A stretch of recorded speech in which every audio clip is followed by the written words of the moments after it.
Today we're going to talk about Amber Heard and Johnny Depp. And we're going to focus on Amber Heard because she's the one on the stand right now. And as we go through these videos, keep in mind, and remember me saying this, there are people watching this that have gone through similar situations and situations that are 10,000 times worse than this. We know that. We understand that. So also keep in mind as we go through this, we're just telling you about the body language we're seeing in these people. That's it. We're not for her. We're not against her. We're not for him, and we're not against him. We're neutral. We're just telling you about the body language we see in the videos we're watching. That's it. Now, having said that, here we go. Greg, why don't you tell us about the videos we're going to watch? Yeah, a couple of things, guys. If you are a survivor of domestic violence, there could be some triggering things in here, so just beware of that because there's some testimony that gets up against that. The second thing to tell you is that we are very cautious and keep our show standards, so we do not cover the most graphic portions of this. So if you ask why not, that's why not, and we'll go with that. You know, get out of school as fast as I could, and I wanted to do more things with my life than stay in Texas. So what types of things, so where did you go to school when you were younger? I was a scholarship kid at a Catholic school growing up, several different Catholic schools, but they were always in the other, you know, on the other side of town, in the wealthier part of town. And I grew up quite working class, and thankfully with, you know, as long as I maintained an A average, I enjoyed the benefit of a scholarship, and I did that until I realized that I could take my GED and SATs early, and I did that and placed out of school and effectively left school at 16 years old, I believe. And what did you do for work during those younger years? I took any job that I could. I worked at my father's construction company, sometimes, you know, just administrative stuff. I mean, it was a small company. But I answered phones, and I worked at a modeling agency that was also, you know, offered photography classes, makeup classes, hair and makeup classes for people that were pursuing a career in entertainment. And I started taking classes that I paid for by working there, effectively as a trade. And I eventually worked there long enough to be able to pay for my headshots, which are the pictures that you use in the industry to promote yourself, you know, in whatever, acting, modeling, or both. Okay. And all right, Greg, what do you got? Yeah, this is a great opportunity for us to look at baseline. We always say baseline matters, and baseline on the stand is better than baseline off the stand because you can see what's normal for the person under whatever level of duress that was. Her cadence is pretty fluid. It's interspersed with her using some ums and ahs, but those ums and ahs are as she goes from transition from one data point. When she's giving you a packet of data, that's pretty fluid. Then when she goes ah, she's moving to something new. She does that as she starts to say something where she says, thankfully, I think she's going to praise herself, and then rethinks that, redirects to a different way of saying it. We see her brow rise a lot, and we've seen her in past videos with grief, and her grief muscle, that thing we usually see as an arch, is only a couple of small lines. Here we're seeing all straight lines across as she's doing requests for approval. And then she uses her mouth and withdraws her lips an awful lot, but she's not condemning. She's not saying anything negative. It's just the way she expresses a lot of what she's saying. I've watched her in other interviews. She does exactly that. When she's required to think about something, you'll watch her eyes out of focus. They're not making contact with anyone. She's going to an internal and she starts to think. She tries to say words down. She puts her brow down. And that's it, guys. I mean, this is her baseline. We're going to see she uses her illustrators. She even says the company was small. We see her hands illustrating what she's thinking. And so we expect to see that as she goes into the next piece. Scott, what do you got? All right. She looks and she sounds relaxed. She seems relaxed. And she's wearing those dumpy little clothes. Like, they're not little, they're a little bit big for her. Whereas before, when Johnny's been on the stand, she's wearing these things that make her look a little bit more attractive. Not that she doesn't look attractive here, but her clothing is the style is a lot different than it normally is. Her body language is smooth. It's not jerky. It's not stiff for the most part. Everything seems to be moving, not loping, but close to it, because she's talked about this before. When she's asked, where did you go to school? And you can see her searching as her eyes dart back and forth for her answer. The one that she's prepared, she's gotten ready for it. And then she delivers it, and it's fairly smooth. She's told that story since she got out of high school, and for the last, how many years that is. But when she answers, she's looking right down the barrel at the jury. So that's who she's playing to. That's who she's acting to. And her answer is rehearsed, of course, but I don't think she went over it very many times, even though she's gone over it her whole life. And I'm sure her focus was on what's coming up in the later videos. Mark, what do you got?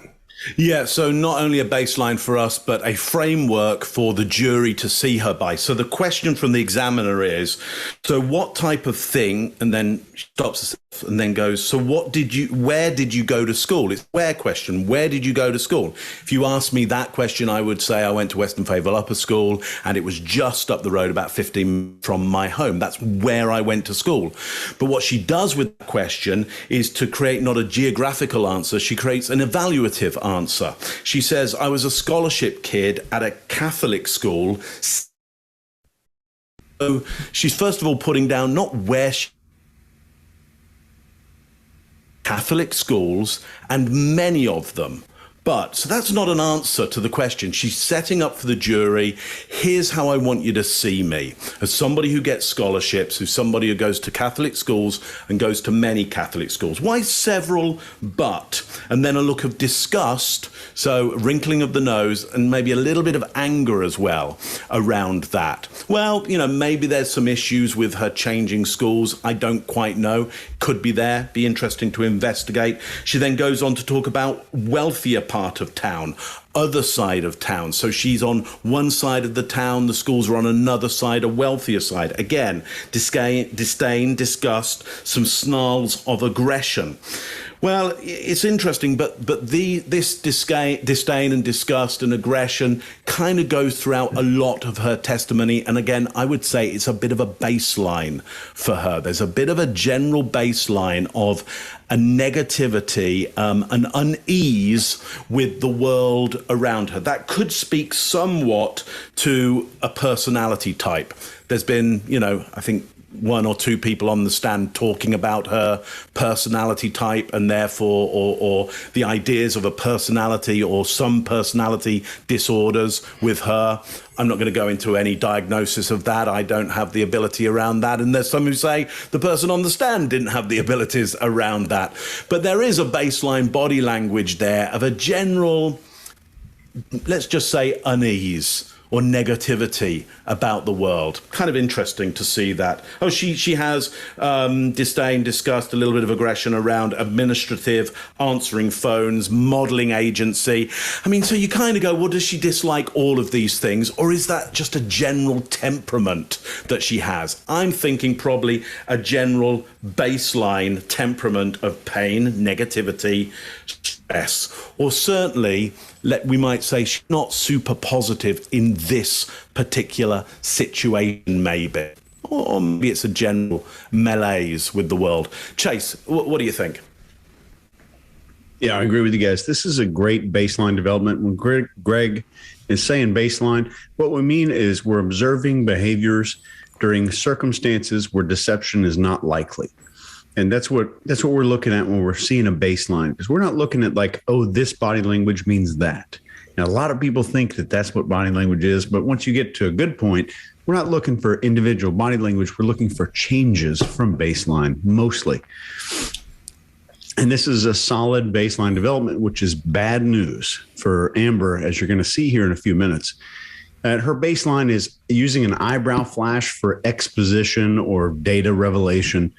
There's not a lot of hesitancy. There's a use of her hands, this 1 o'clock eye accessing movement. So her eyes move that way when she's accessing some of these pieces of truthful data.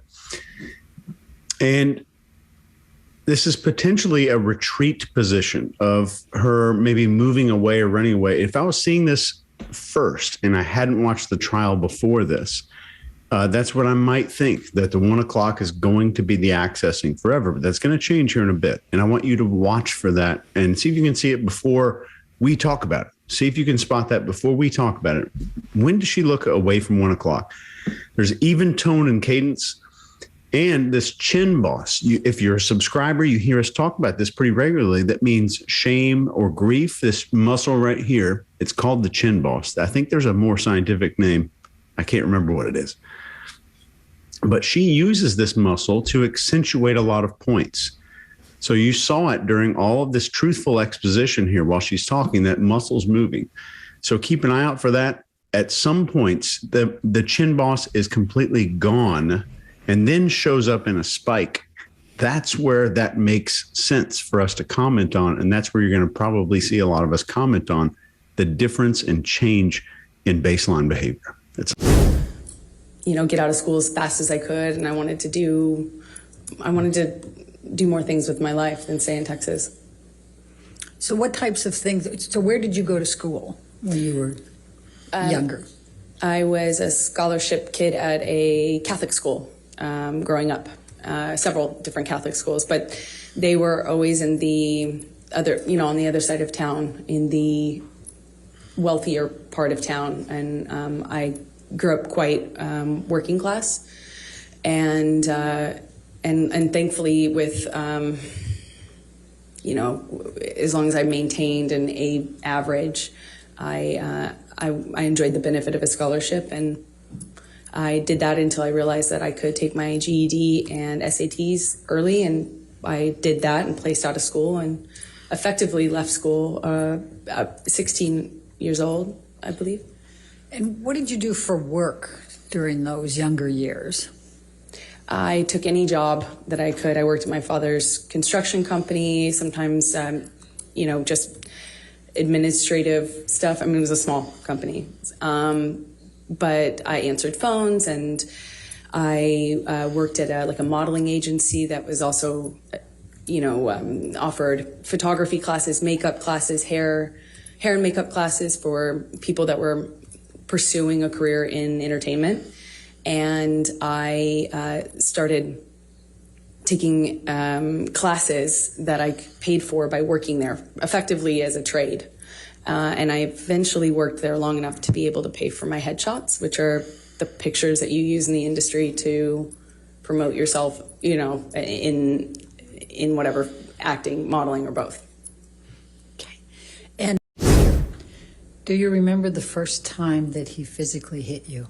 Yes. Please tell the jury about it. It was it's seemingly so stupid, so insignificant. I will never forget it. It changed my life.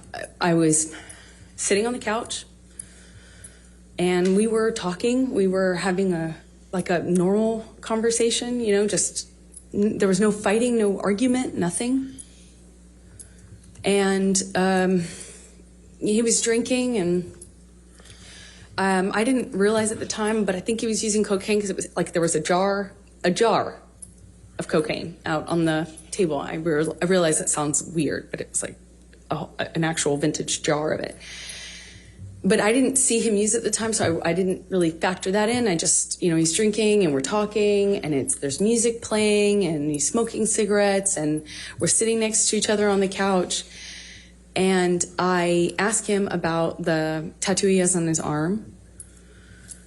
And to me, it just looked like black marks. I didn't know what it said. It just looked like muddled, faded tattoo that was hard to read.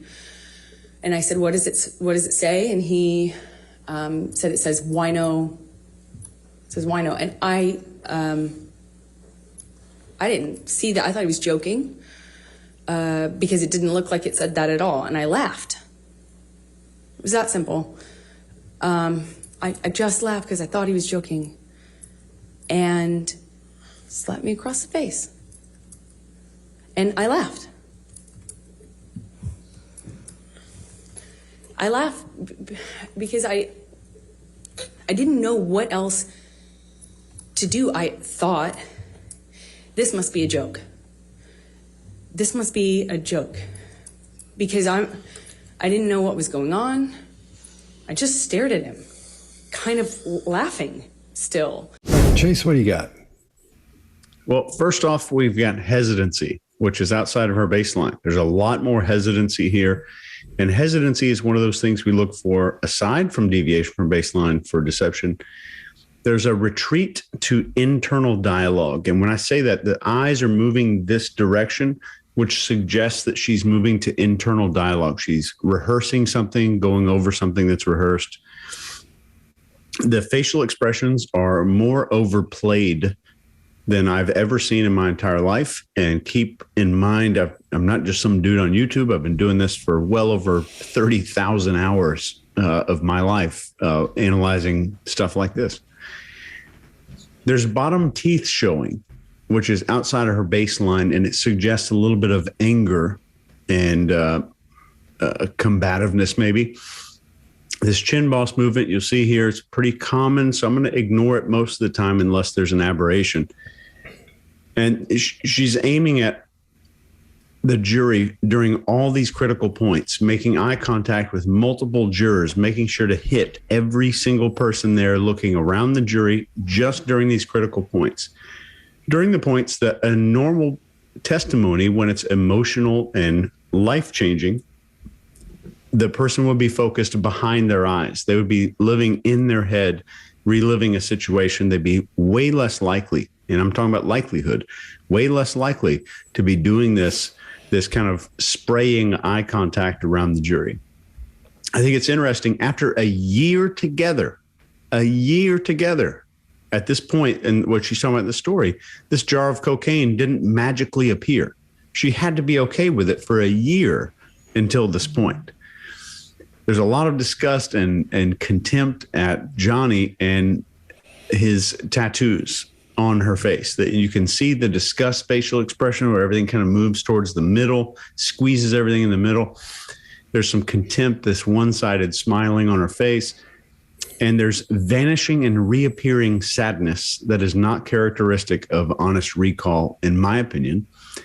And every time her visual field gets close to Johnny, it just starts dragging towards Johnny. Her eyes flutter. So they start closing rapidly. And we do this unconsciously to not see something or to avoid something in a conversation. I think this is telling, as in other times when she's recalling things that are known facts, she has no problem looking at him whatsoever. So even stressful, emotional stuff, she can look at him. And also, she's been with him a year at this point and is just now noticing these tattoos. A little bit strange. Scott, what do you got? All right. She looks a lot different, or she's acting a lot different body language wise in this video than she did in the one before. She stiffens up some. Her movements are small and jerky here, where last time they weren't. The downturned mouth, that indicates sadness. And but the forehead doesn't engage the way it should for that emotion. We don't see any grief muscle at all. We don't see anything else outside of that shows us sadness. Her eyebrows are up. That's Greg's request for approval. And that goes with that quite often. You'll see that as well. Her cadence speeds up, which means she's talking faster. Her tone is strong, and her volume is actually louder. And we see a lot more engagement of the brow and the glabella muscles right in here. And when we talk about the grief muscle, what we're talking about is when the glabella and the brow muscle come together and they push up as the top of the forehead sort of comes down. It's really, really tough to do. Greg can do it with no problem. And that shows us an upside down horseshoe shape in there. And that's what we refer to as the grief muscle.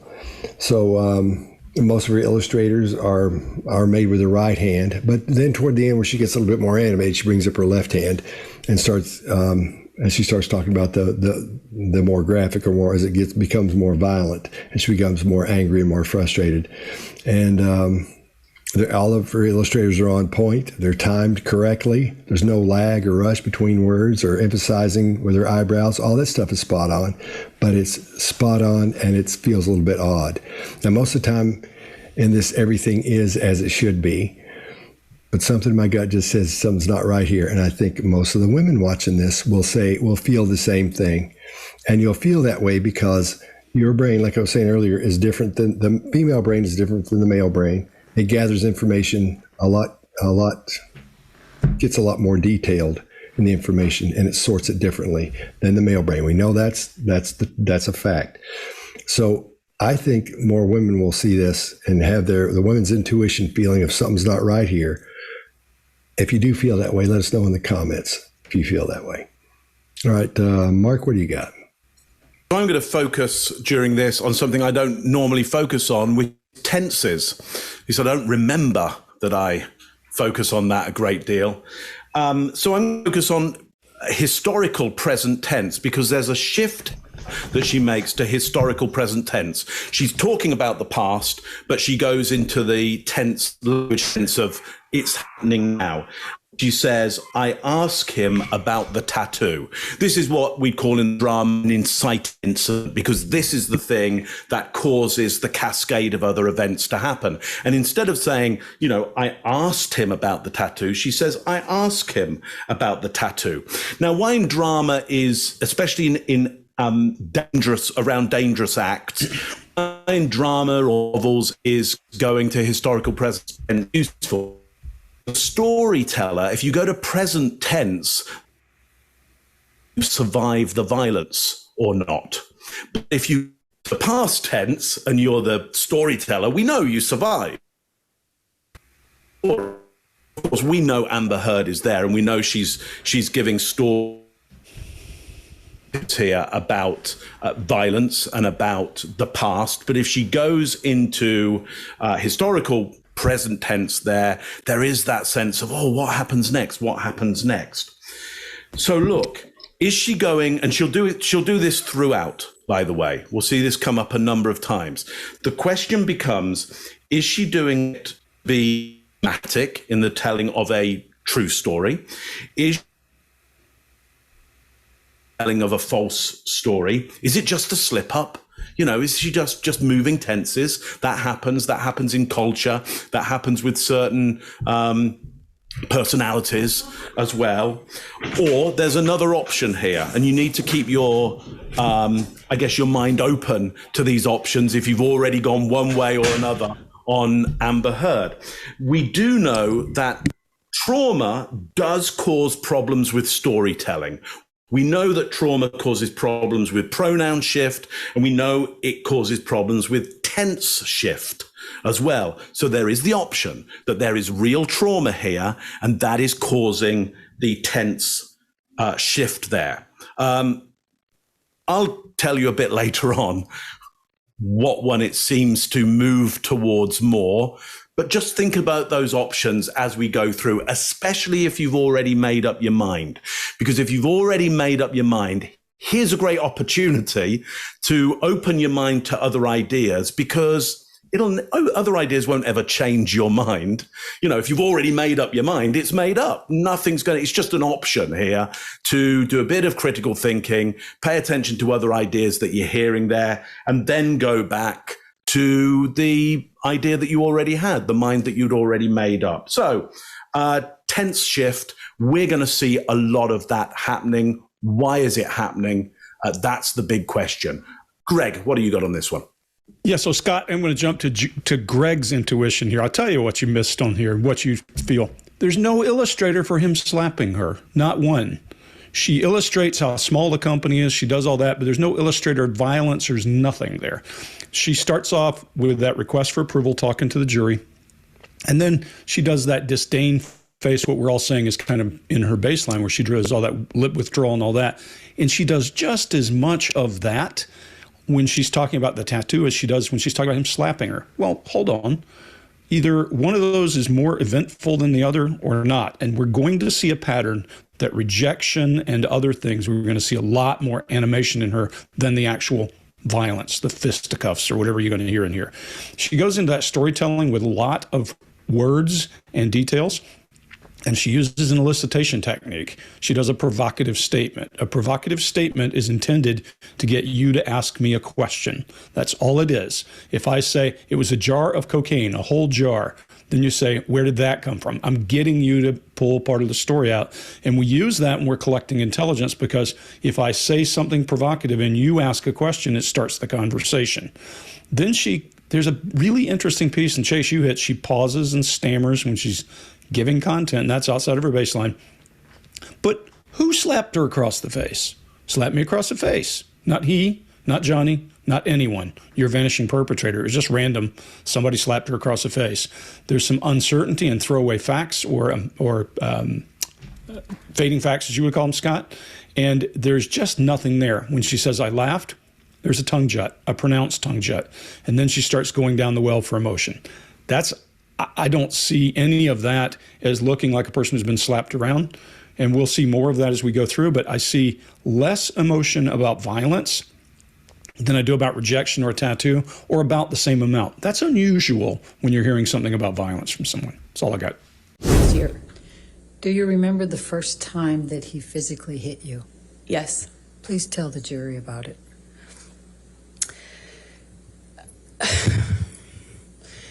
was it's seemingly so stupid, so insignificant. I will never forget it. It changed my life. I was sitting on the couch and we were talking. We were having a normal conversation, just there was no fighting, no argument, nothing. And he was drinking, and I didn't realize at the time, but I think he was using cocaine because it was like there was a jar of cocaine out on the table. I realize that sounds weird, but it was like an actual vintage jar of it. But I didn't see him use it at the time, so I didn't really factor that in. I just, he's drinking and we're talking and there's music playing and he's smoking cigarettes and we're sitting next to each other on the couch. And I asked him about the tattoo he has on his arm. And to me, it just looked like black marks. I didn't know what it said. It just looked like muddled, faded tattoo that was hard to read. And I said, what does it say? And he said it says wino. It says wino. And I didn't see that. I thought he was joking because it didn't look like it said that at all. And I laughed. It was that simple. I just laughed because I thought he was joking. And slapped me across the face. And I laughed. I laughed because I didn't know what else to do. I thought, this must be a joke. This must be a joke. Because I didn't know what was going on. I just stared at him, kind of laughing still, thinking that he was going to start laughing too to tell me it was a joke. But he didn't. He said, you think it's so funny? You think it's funny? You think you're a funny? And he slapped me again. Like, it was clear it wasn't a joke anymore. And I stopped laughing, but I didn't know what else to do. I didn't know what to do. You would think you would have a response, but I, as a woman, had never been hit like that. I'm an adult, and I'm sitting next to the man I love, and he slapped me for no reason, it seemed like, and I missed the point. It was that stupid. Second slap, I know he's not kidding, but I don't know what else to say or do, so I just stared at him. I didn't say anything. I didn't react. I didn't move or freak out or defend myself or say, what are you doing? You're crazy. I just stared at him because I didn't know what else to do. And he slaps me one more time. Hard. I lose my balance. At this point, we're sitting next to each other on the edge of the couch, or I was on the edge of the couch. And I'm all of a sudden realizing that the worst thing has just happened to me that could possibly happen to you. I realized that I wish so much he had said he was joking. All right, well, I'll go first on this one. Here's where she really stiffens up, and her illustrators just disappear almost completely. If we remember from what Albert Bray talked about in his studies or went over, as someone who's being honest and more likely to use more illustrators. These are illustrators, people emphasizing specific words or phrases. Now, although her voice gets louder, her cadence speeds up, and her tone is just a little bit a little bit higher. And she's talking about something graphic and it's action-packed, but we see almost zero illustrators and gestures. Almost nothing, which is odd for her, because in a little while she just blows up into almost one of those not clowns, but those balloon people you see in the parking lot that are just flowing everywhere. She gets that big. And we know, but let's see what else. In this, we're seeing all the right facial expressions. We're seeing anger, contempt, disgust, frustration, hopelessness, disagreement, and then one quick shot of happiness while she's talking about not freaking out. So this is loaded with everything we need to see from a body language perspective that shows the emotions are congruent with her story, with what she's talking about. Everything looks as it should. But they're so on point, they seem odd. They're too on point. That's what gives you that odd little feeling where you go, why do I feel like or know like something's not right here? What's giving me that feeling on this? In each section of her story, from paragraph to paragraph, you see facial expressions, and they're huge. Like Chase was saying earlier, man, they're big. However, facial expressions don't go from one to the other, to the other, to the other, to the other, and change like that. They morph into the other ones. We're not seeing any morphing here. We're just seeing them change like flipping switches on this, because she knows now what to do for those emotions, what facial expressions are supposed to be, or that we expect to see, that we usually see in those kind of things.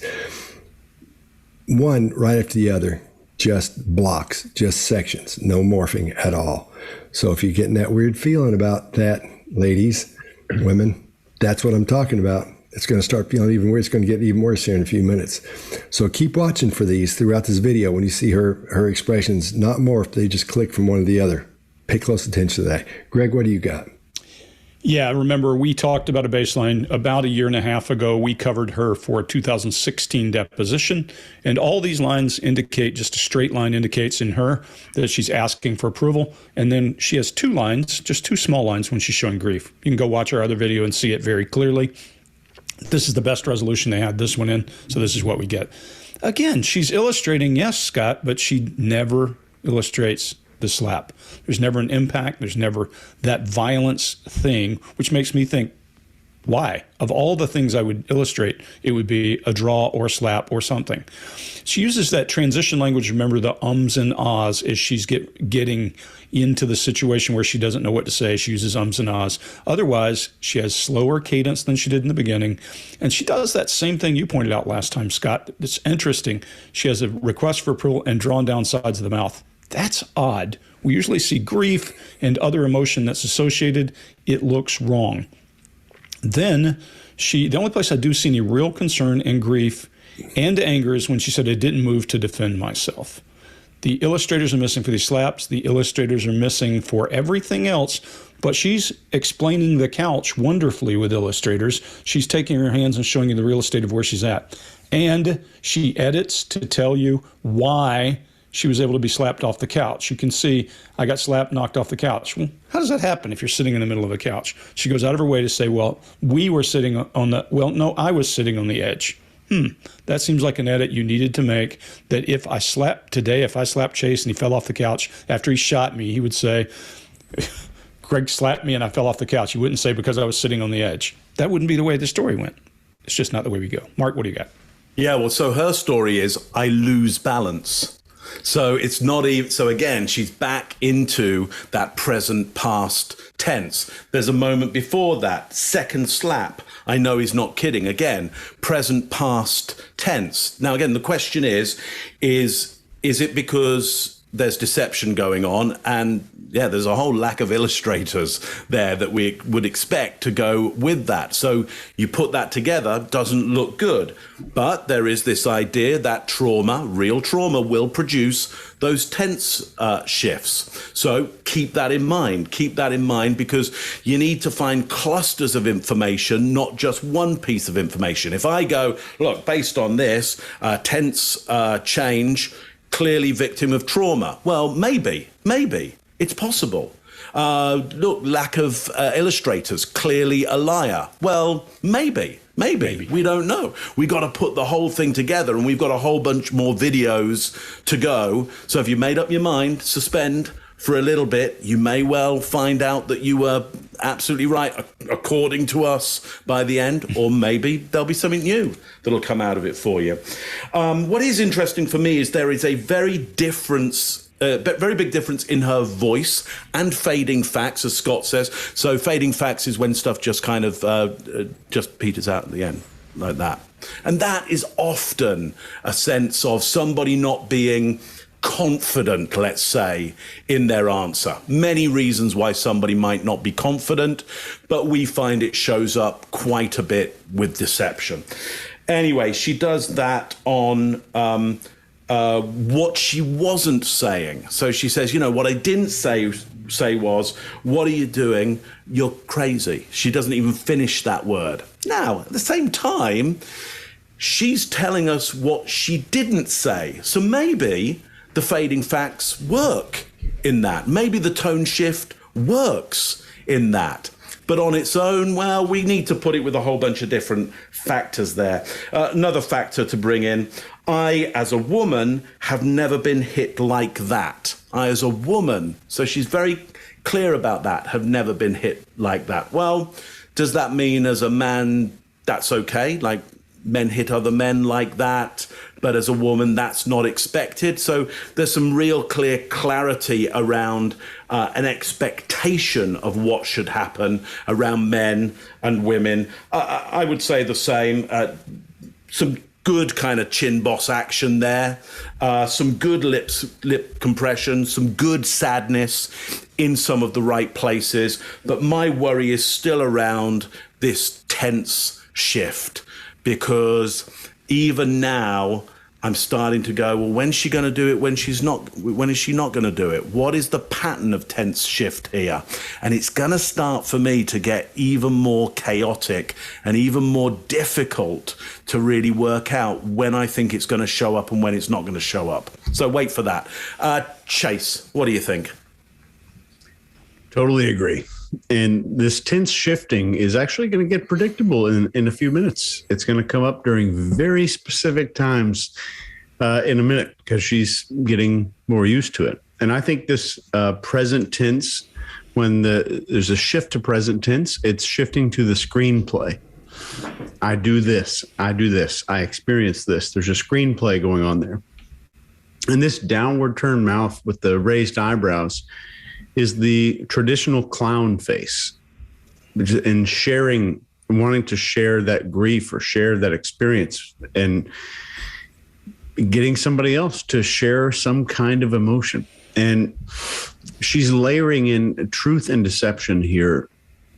There's more vanishing perpetrator, slap me in the face. It's really strange. The first slap is past tense. The second slap is present tense. Then there's a shift to past tense again when she's discussing how she felt about it. Then she goes back to present tense for the third slap, then back to past tense for her reaction to that slap. Then we go back to present tense for realizing the worst thing has just happened to me. Then there's a shift to past perfect. I wished so much he had said he was joking. And this is a major problem. I have been doing this a long time. I've analyzed a bunch of videos. I've never seen this much tense shifting in my lifetime. On record, I'm saying it here. I've never seen anything like this. Past, present, over and over like this. And then facial expression shifting rapidly between emotions. I've never seen anything like this in my life. So I would bet that there is a very, very high likelihood of deception here in this story. That's all I've got. I'm going to bet that this trying to grow a mustache thing is probably the worst decision I've made in the last 15 years. It's going to be the major amount to present tense for that. It's the worst decision you're making. I think what you should do is go put on one of those filters so it'll look like it's just part of the filter. That's what I'll do. When we come back, I'll have that on for a few minutes. Yeah. No one will know. They'll know. Yeah, they'll know. Thinking that he was going to start laughing too to tell me it was a joke, but he didn't. He said, "You think it's so funny? You think it's funny? You think you're a funny?" he slapped me again. Like, it was clear it wasn't a joke anymore. And I stopped laughing, but I didn't know what else to do. You know, I didn't know what to do. You would think you would have a response, but I, as a woman, had never been hit like that. I'm an adult, and I'm sitting next to the man I love, and he slapped me for no reason, it seemed like, and I missed the point. It was that stupid. Second slap, I know he's not kidding, but I don't know what else to say or do, so I just stared at him. I didn't say anything. I didn't react. I didn't move or freak out or defend myself or say, what are you doing? You're crazy. I just stared at him because I didn't know what else to do. And he slaps me one more time. Hard. I lose my balance. At this point, we're sitting next to each other on the edge of the couch, or I was on the edge of the couch.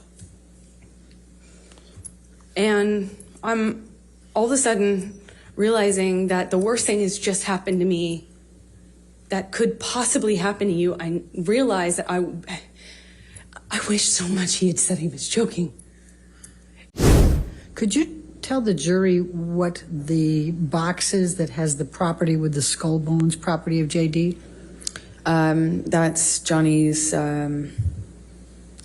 drug box. I've seen it used for pills, but at the time it was bags of Coke, like dime bags of Coke. Okay. And what are these white lines on the table to the left of that box? That is cocaine. Okay. And do you know what is in these two glasses that have kind of a gold-colored liquor? Yes, they're different, actually. It's confusing. They're different. Different liquids. The one in the back in the larger glass is, I believe at the time I was doing these tabs. They're Barocca, that's what they're called. They're little tablets. And anyway, I remember at the time that's what I was putting in my water because I had just come back from France where they sell them. And then the brown liquid in the shot glass is Johnny's liquor. I don't know what it's called, but we kept it in the freezer. At the time, it was at that time, March 2013, I hadn't, I still didn't have the, hard line. I won't even keep that, in my freezer sort of attitude or posture with him. I wasn't that bold at the time, I didn't like it, but I didn't have that strength. I kind of, at that time, I think, was doing things like trying to pour it out when I could. All right, Mark, what do you got? Yeah, it's really going to start falling to bits there. It's tricky to watch this one because it really does descend quite quickly. Starts off with, I believe. That's not very forceful. She believes that it was the tabs of, I think she says, Barocca. I've never heard of that drink, but I guess it's little tabs that create some kind of juice or drink or something. They come from Paris, apparently. She doesn't really need to tell us any of that. I mean, she's worried this will be quite confusing to us because to an observer, what you'll see there is two glasses. Apparently one is a shot glass. And I understand there's some foreshortening there and one glass will look a little bit bigger than one. But even so, to an observer like myself, I've seen a few glasses, and to an observer like myself, they look a fairly similar size. It looks like both people are drinking pretty much. I mean, I know it can be confusing. She's told me it can be confusing, okay? And she took me through how you go to Paris and you get stuff, and it kind of went on and on. That I stopped listening to a lot of it at one point because it didn't seem pertinent. But clearly it is pertinent that we need to understand that she's not having a drink. Yeah, that's what we need to understand, that he's got a shot glass and it's got Johnny's liquor in it.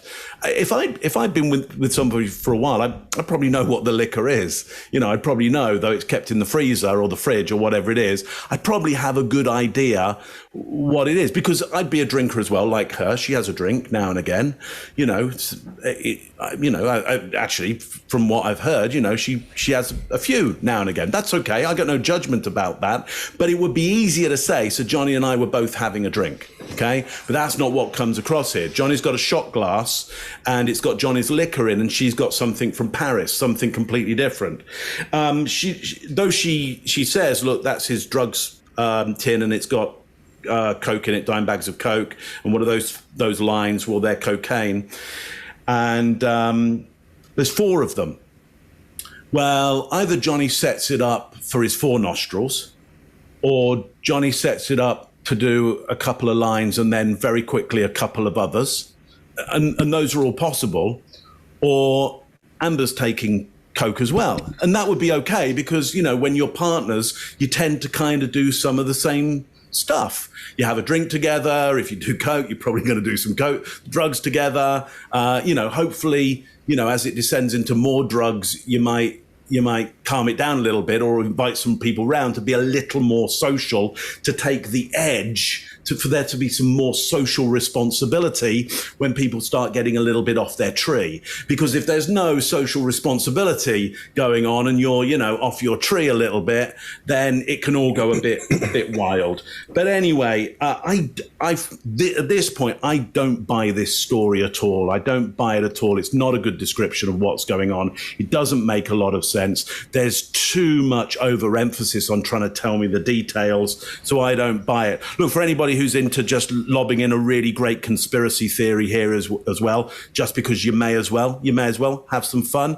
If you want a great conspiracy theory, you could say it's all been set up in a Masonic hall. Have a look at that photograph and tell me why they set up the evidence in a Masonic hall. And send the money, please. Freemasons, please send me the money.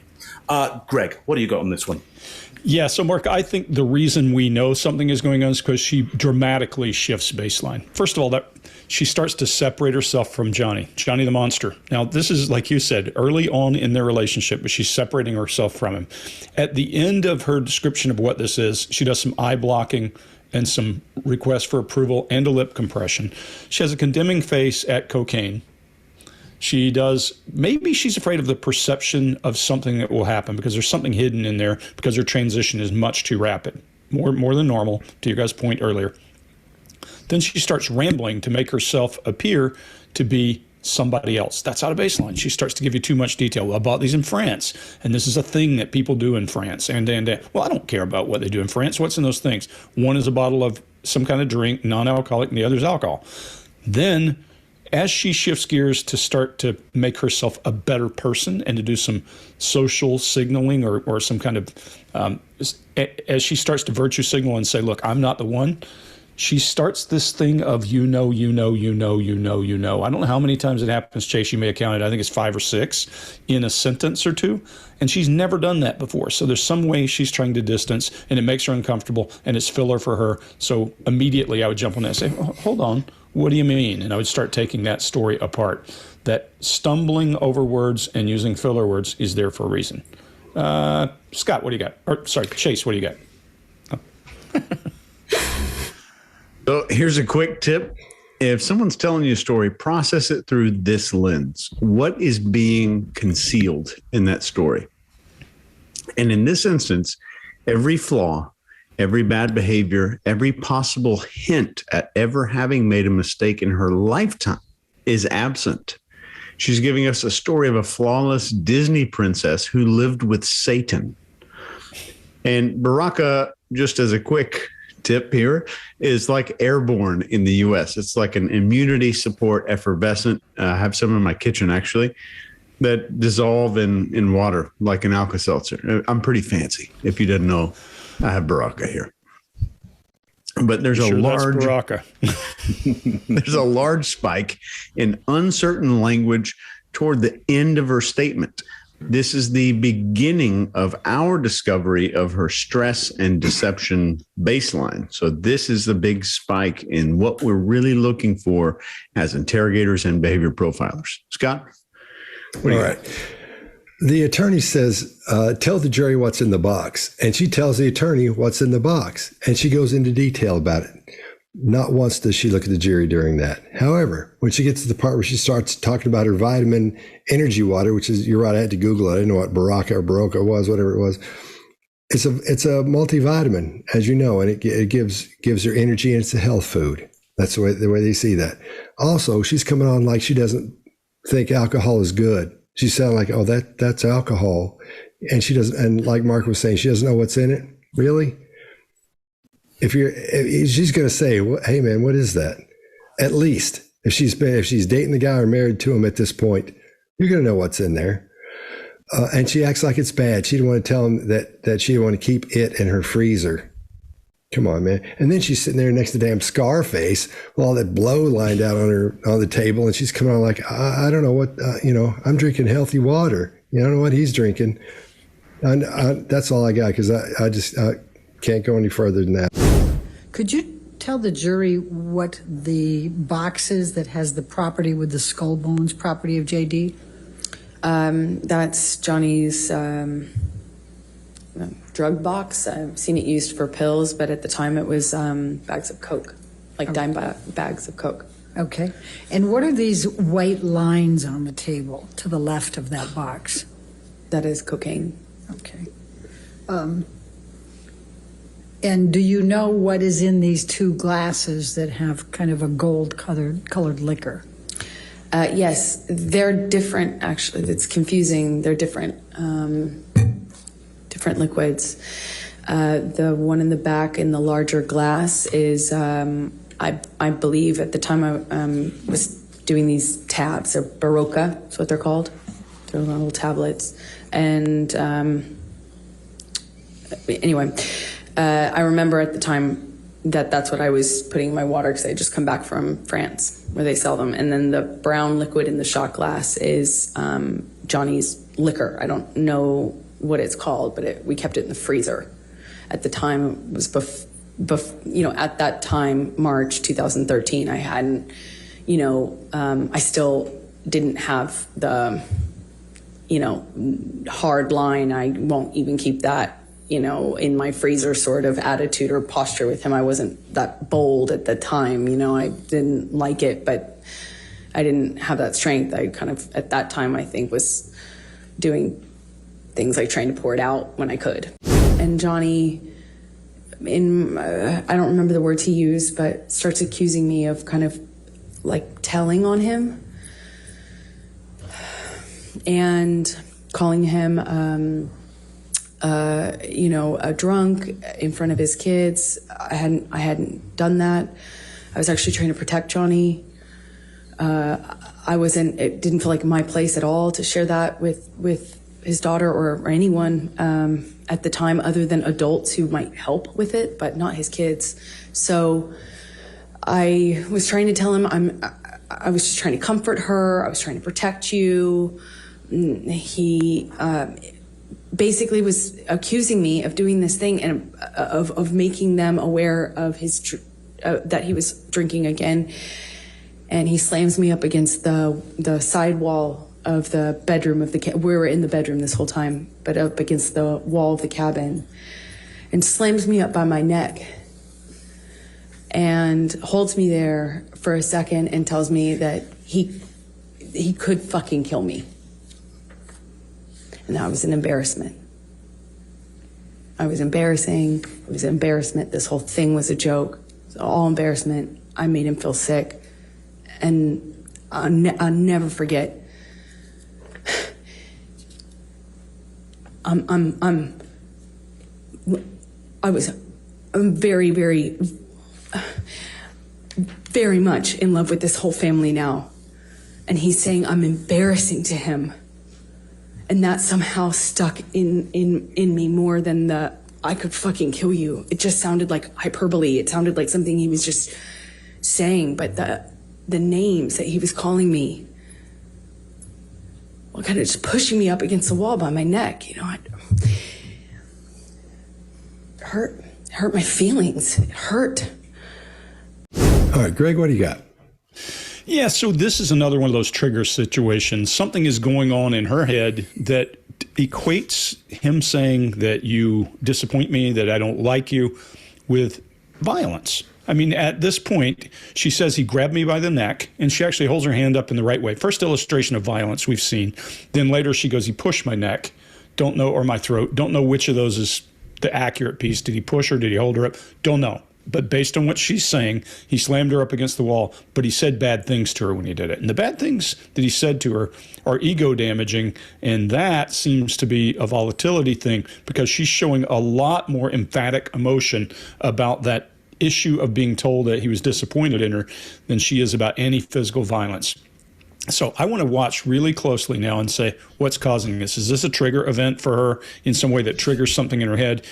And guys, not saying it didn't happen, but there's a lot of odd body language and a lot of shift in her cadence. Remember, in her baseline, concise packets of information about issues was normal for her, with stammers as you transition. She stammers in the concise packet of information here. So it makes me want to go, hold on a second. You changed. Why did you change? Chase, what do you got? Yeah. During that concise packet, there's I don't remember, starts, and we don't say starts. If something's happening to me, I'm not going to say Greg started choking me. I'm going to say Greg choked me. Like kind of hesitancy again, and then two more and then more hesitancy. That's all within this statement here. There's a shift to present tense only for the abuse. And I think the embarrassment story is truthful here. The abuse shows a very high, in my opinion, very, very high likelihood of deception, talking in the above 95%. And she's unable to look at Johnny until she talks about it hurting her feelings. And that's when she does that. When he told her that she was an embarrassment, which I think probably happened. And the deviation in baseline is only around the abuse and not around the mean comments and how those comments made her feel. Scott? Yeah, once again, it's I'm good and he's bad. And she's portraying herself as the protector here. She's protecting the monster's children from the monster at this point. So going back to Mark's original thing, it's good versus evil in this case. And she's good and Johnny Depp is evil.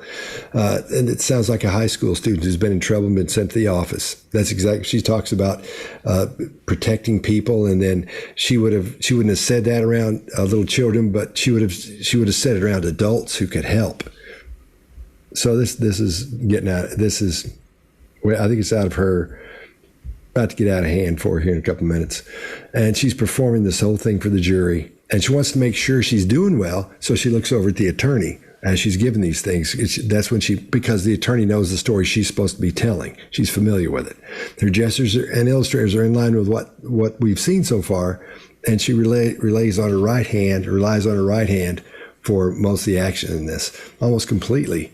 And during this mixed truth, because I agree, I think part of it's true and part of it's not true. I think some of this happened, but it wasn't quite as dramatic as she said, if any of it did. And she's blown a big story up out of it. And once again, the situation we're hearing about that doesn't manifest are the body language cues and tells that let us know she's experiencing the emotions she says she's experiencing. What she says is happening. Doesn't look like she's experiencing the right stuff from what her body language says. There's no grief muscle again. Overall, her gestures and illustrators are too smooth and too calm, and none of them hang. When the illustrator hangs, when someone's talking and the illustrator hangs there for a minute, they're thinking.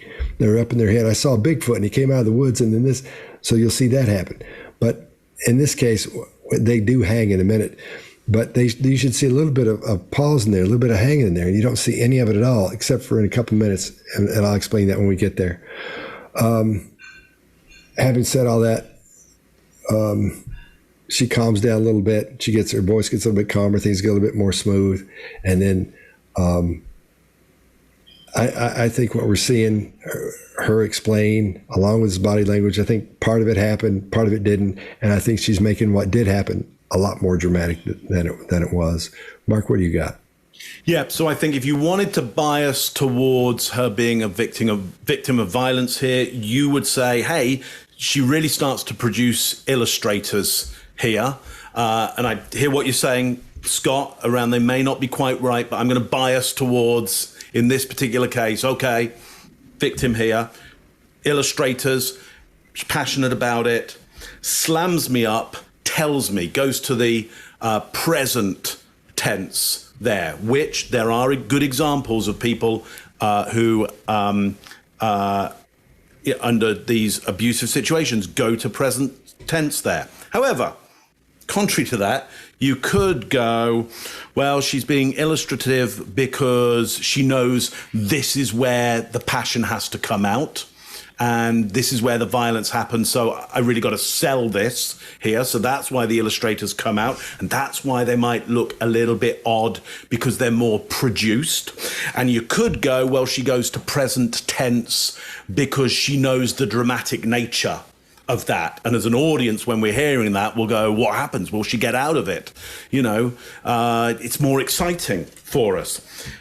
But here's what I can say for sure, is that the idea of embarrassed, embarrassing, embarrassment, embarrassing, all of those are used. And so there's huge layers, excuse me, of that word. The embarrassment and in being embarrassing and somebody being embarrassed is the biggest part of this story. And then when she goes back to the violence and says, it hurt my feelings, have a listen to which hurt has the most stress on it. The first hurt, it hurt, has a little bit of fading fact on there, which is Scott's idea of it just kind of peters out, maybe not as confident, therefore maybe not as honest potentially. And then it hurt my feelings. There's a lot of stress on that. So here's what I'm going to say is most likely very accurate about that. There was a lot of embarrassment around this, or feelings of embarrassment, and embarrassment is very, very important to feel. To the feeling of you've done the wrong thing, you look bad in front of people and people don't think good of you. That's incredibly important, and that hurt is the most important hurt, given whether there's physical hurt going on at the same time or not. That's the really important hurt. Now, which is it? Is it both? Is it physical hurt and mental hurt? Is it one or the other? I don't know. I got some good suspicions, but I won't say at this point. But certainly, the hurt of embarrassment is acutely important and painful here. And Johnny, I don't remember the words he used, but starts accusing me of kind of like telling on him and calling him, a drunk in front of his kids. I hadn't done that. I was actually trying to protect Johnny. It didn't feel like my place at all to share that with his daughter or anyone at the time, other than adults who might help with it, but not his kids. So I was trying to tell him I was just trying to comfort her. I was trying to protect you. He basically was accusing me of doing this thing and of making them aware of his that he was drinking again. And he slams me up against the side wall of the bedroom of the we were in the bedroom this whole time, but up against the wall of the cabin, and slams me up by my neck and holds me there for a second and tells me that he could fucking kill me. And that was an embarrassment. I was embarrassing. It was an embarrassment. This whole thing was a joke. It was all embarrassment. I made him feel sick. And I'll never forget. I'm very, very,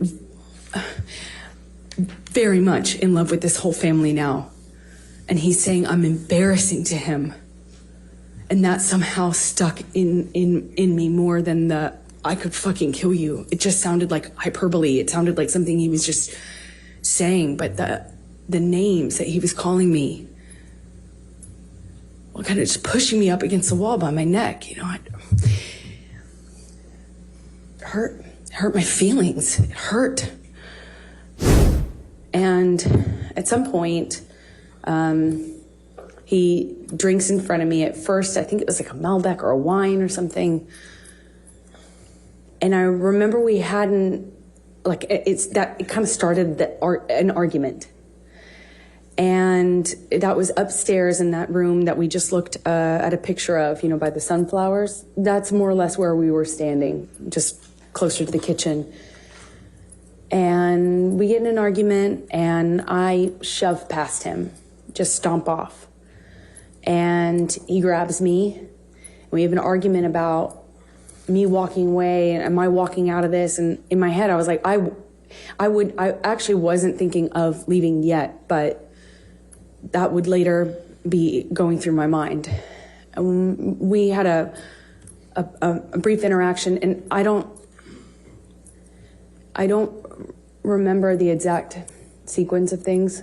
I wish I did. I have a lot of flashes. It gets a little bit more confusing from my ability to recall everything in a linear way a little later on as things got crazier. But for this part, the first night, what I distinctly remember is at one point, I don't think I had gotten very far, or maybe I came back into the room, but when he shoved me, I went flying across these parakeet floors. I mean, just skidding across these floors. And I remember thinking it just looked so easy for him to throw me around like that, you know. I just slid. All right, I'll go first on this one. So now let's pay attention to the word remember. We've heard it peppered in and out here so far through these videos, just a little bit here, a little bit there, and now we're going to be listening for it. And let's listen for the things described and how she describes things when she uses the word remember. Not a whole lot here, just a couple of times, but coming up, we're going to see it go crazy with that word.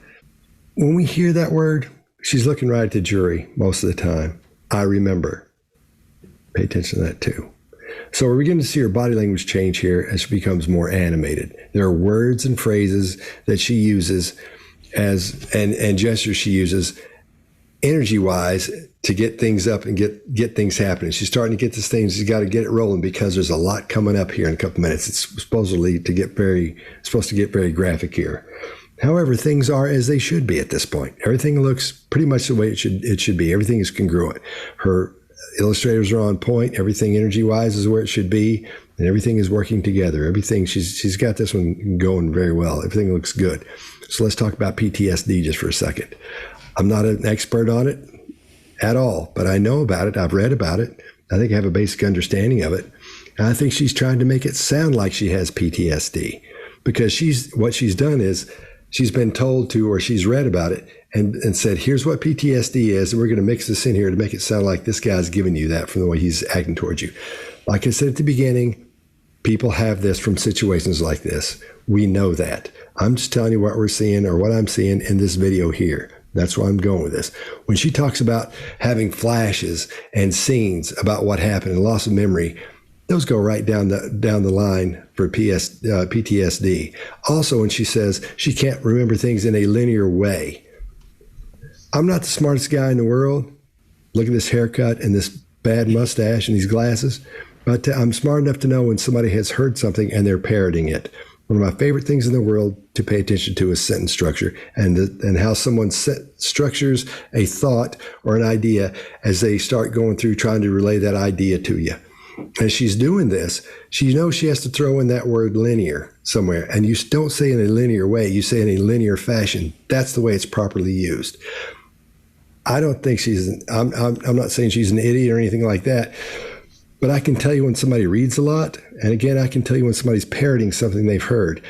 Greg and I were in Louisville talking to some people at a neurological department there as we were going to do some studies. And I can tell you pretty much after talking to somebody for 15 or 20 minutes what they're reading or what kind of reading they're into or what they like to pay attention to, what they like to read about. And I nailed this one guy in philosophy all the way down to his author, who he had just been reading, by just talking to her for a few minutes. It's sort of a parlor trick, and I can teach anybody how to do it. And in this, what I'm hearing and what I'm seeing in her talking, she doesn't read a whole lot. She's going to say she reads a whole lot, but she doesn't, because her sentence structure is that of a high school student's almost, when she starts talking and starts describing things. The structure to it My structure when I talk really, really fast, and it's really hard to understand me sometimes because I'm trying to get all the information out that I can. Having said that, I do pay attention to when people structure their sentences when they're creating an idea and how to do that. She's gotten information. She's been reading over it the day before that or that day, and she's remembering these things she's supposed to say about the flashes, about remembering scenes, and not remembering things in a linear way when it should be linear fashion. That's what we're hearing here. That's what's happening here. So I'm not saying she doesn't have PTSD, but I'm saying she's acting like she has it, and she's trying to pretend like she doesn't know what it is and that these things are part of PTSD. That's what I think is going on there. Chase, what do you got? I tend to agree.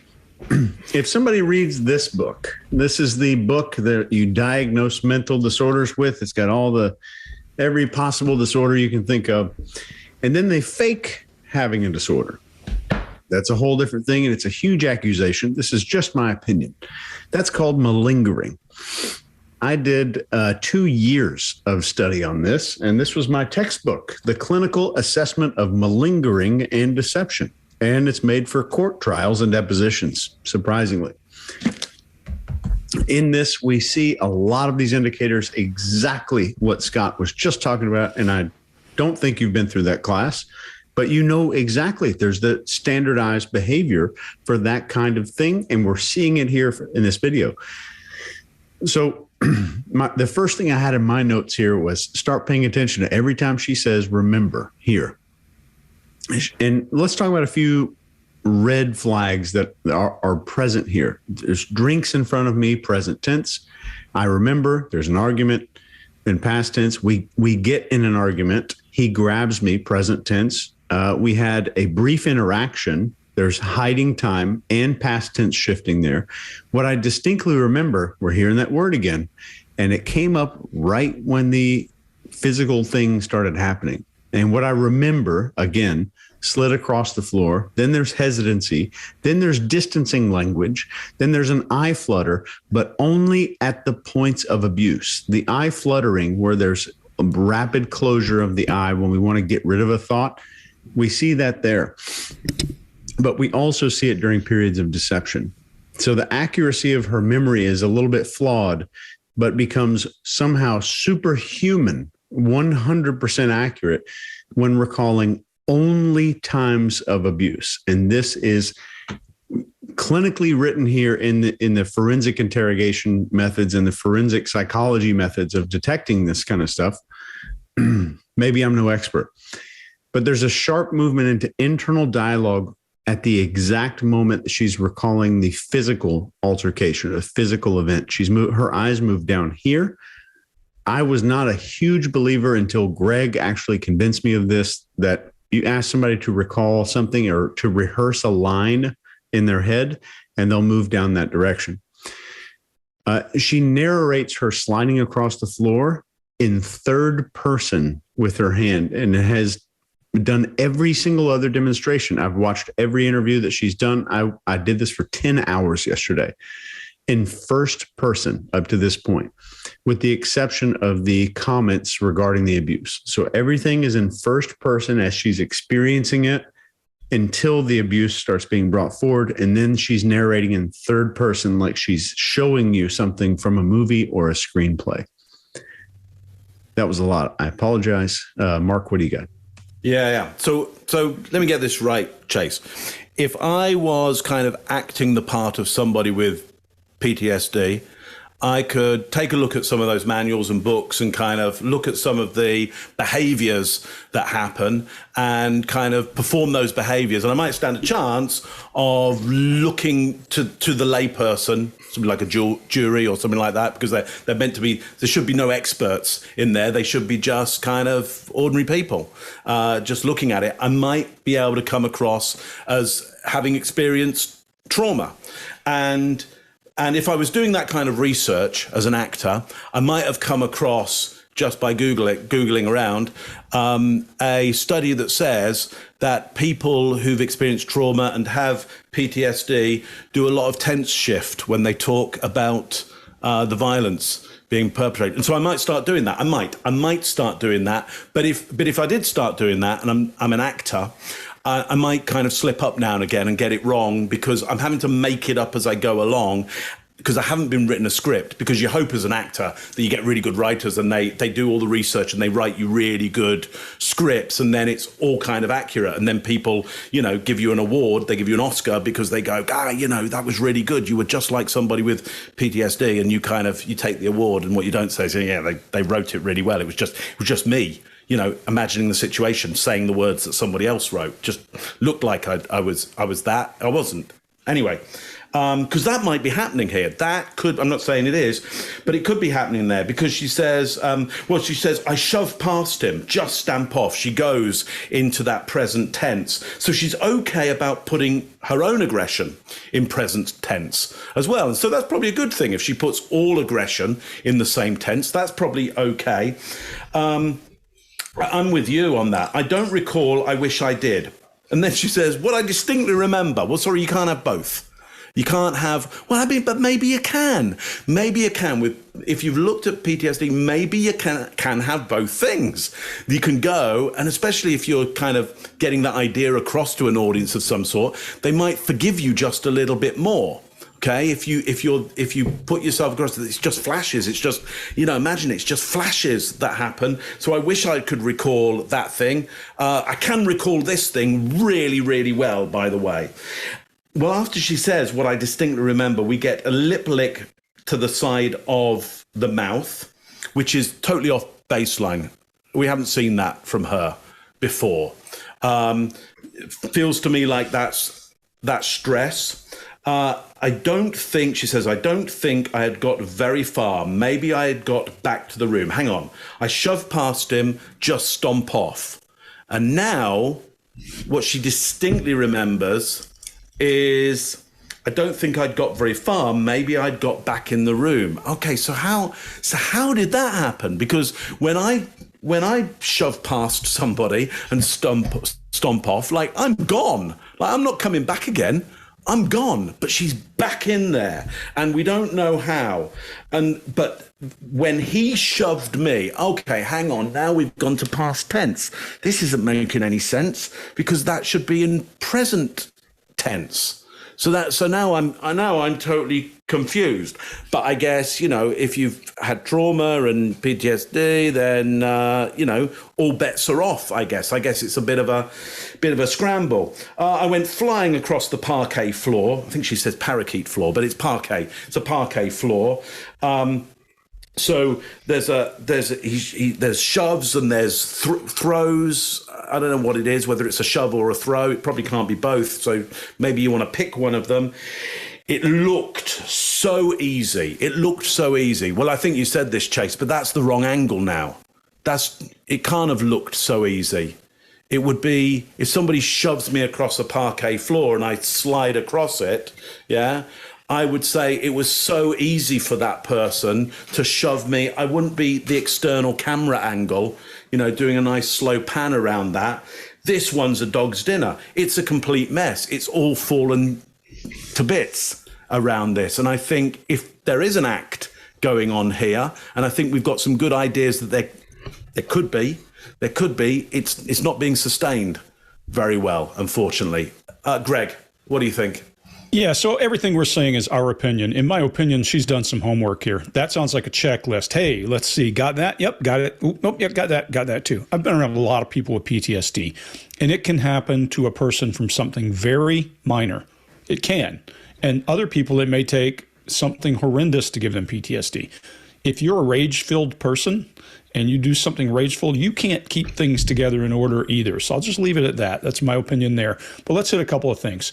Remember, I told you she does a lot of that weird face, condemning face, just to punctuate. She does it here the same for the room with the sunflowers as she does for this argument. So that's just telling you that's just the way she punctuates. Doesn't mean that something really happened. Words, however, really matter. And she says, shove past him, strong shove, stomp off, with an emphatic lower jaw when she does it. There's a lot of emotional eye accessing there. And then she gets to that thing where she says, we had a brief interaction, and she actually shows disgust and a tongue jut. something's up right here.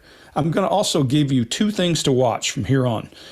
I think she's done her homework. She does a one shoulder shift as she illustrates with the other hand when she says, maybe I was in the room, maybe I wasn't, because I think she's in some heated moment here. And so putting that story together is a little tough. She does more illustration at sliding across the floor than she does at being hit or shoved. And she does more illustration at shoving and sliding across the floor than she does at fists and at slapping. Start paying attention to that. It makes me think that the further she has to reach to give you harsh details, the less likely she is to be illustrative for it. Could that be a result of PTSD? Don't know. Never seen anybody that was that way, but it comes out in different ways in all people. This just makes me suspicious. I'll leave it at that. And at some point, he drinks in front of me. At first, I think it was like a Malbec or a wine or something. And I remember we hadn't, like, it kind of started an argument. And that was upstairs in that room that we just looked at a picture of, you know, by the sunflowers. That's more or less where we were standing, just closer to the kitchen. And we get in an argument, and I shove past him, just stomp off. And he grabs me, and we have an argument about me walking away and am I walking out of this? And in my head, I was like, I actually wasn't thinking of leaving yet, but that would later be going through my mind. We had a brief interaction, and I don't remember the exact sequence of things. I wish I did. I have a lot of flashes. It gets a little bit more confusing from my ability to recall everything in a linear way a little later on as things got crazier. But for this part, the first night, what I distinctly remember is at one point, I don't think I had gotten very far, or maybe I came back into the room, but when he shoved me, I went flying across these parakeet floors. I mean, just skidding across these floors. And I remember thinking it just looked so easy for him to throw me around like that, you know. I just slid. I remember eventually in this interaction, he shoves me up against the fridge. He has me by the throat, and he just was holding me there by my throat. And I wondered if it was the drugs. I wondered if it was him. It hadn't, in my recollection, it hadn't been that long. He has me up against the throat. He's kind of bashing me against the wall next to the fridge. We're kind of moving in that area. And at some point, I'm in his face. And I don't know if he had let go of my neck or loosened my grip, but I remember slapping him across the face, screaming at him. He's screaming at me. I got my hand free when he tried to grab me when I walked off.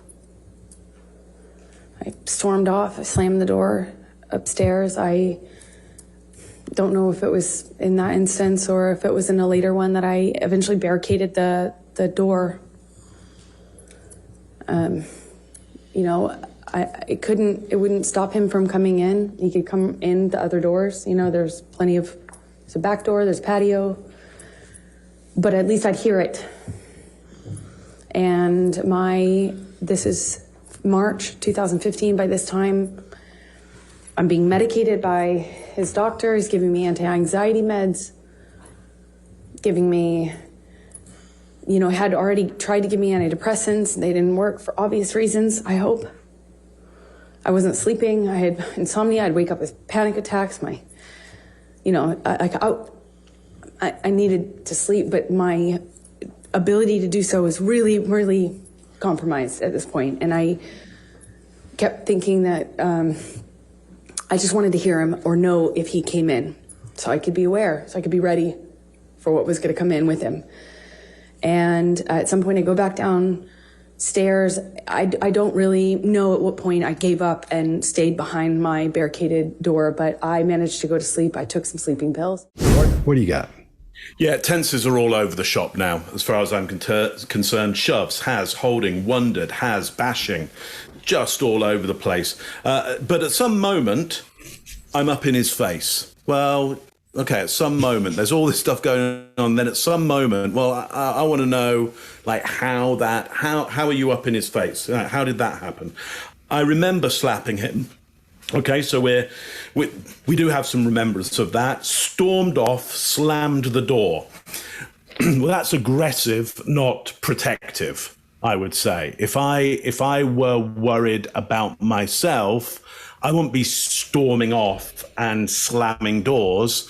I would be running away and locking myself somewhere, maybe quietly.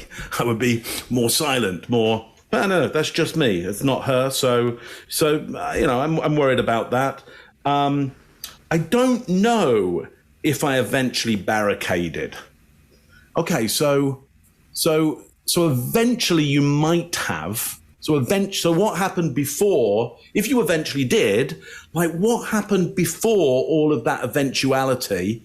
And by the way, if you don't know, is it possible that none of it happened? Well, that's my worry about this, because in cross, I mean, that's a disaster for cross-examination, because it's just all over the shop. And so there's some of what we're hearing there does make some kind of sense, not particularly in this one. I mean, we may have heard some stuff before that had some kind of sense to it, but this stuff under cross-examination, I don't think is going to go very, very well, and there might be a good reason why it's not going to go well. Scott, what do you think? All right. She's displaying tons of facial cues, lots of things that she should be doing. Anger, disgust, contempt, worry, frustration, you name it, and it's in this clip. I'm under the impression a lot of it is truthful. For example, when she says she barricaded the door, I think maybe she locked the door. But I think she's adding all these things onto it, and that's why it seems and feels like we were talking about earlier. That's why some people watching this are going to say, this just doesn't seem right. I know it looks right or something, but I don't know what it is. I'm not sure what it is, but something's just not right here. I think that's what it is. Her cadence is a little bit faster. Her tone is high, and it's kind of restricted. And her gestures and illustrators land right where they should for the emotions she's displaying in this case. Lots of micro expressions and flat out full on expressions of the emotions we should be seeing. But I think she's not being as dramatic as she should be, I think, as she is in these other ones. If somebody's doing all this, if all this is happening, you say, I barricaded the door. I'd say it twice. I locked the door. I had to put stuff in front of it, man. I had to barricade the door. I'd talk about putting stuff in front of it. What did she barricade the door with? I mean, that's what I had to push the dang dresser in front of the door to make sure it didn't stand. And I wouldn't be going to sleep. If I had to barricade the door, I wouldn't be going to sleep. Then she's not sure you can't get in through somewhere else, but she's barricading the door. Why didn't she go out through one of those other exits? It makes no sense to me. Makes no sense at all. Chase, what do you got? Yeah, if you're worried about your personal safety on the Maslow's pyramid, you're not worried about anything else above it. That's priority number one. Well, I'm just referring to the Maslow's hierarchy of needs. And I think, Scott, exactly what you were saying. I had the same thought this morning, writing down these things in my notes. Barricading versus locking a door is an extremely adding on these details that never happened. And this speaks to the diagnosis that she received of histrionic personality disorder. And if you're on anti-anxiety, antidepressant medications, and you're mixing that with a lot of cocaine or grapefruit, believe it or not, grapefruit is horrible to combine with a lot of those medications.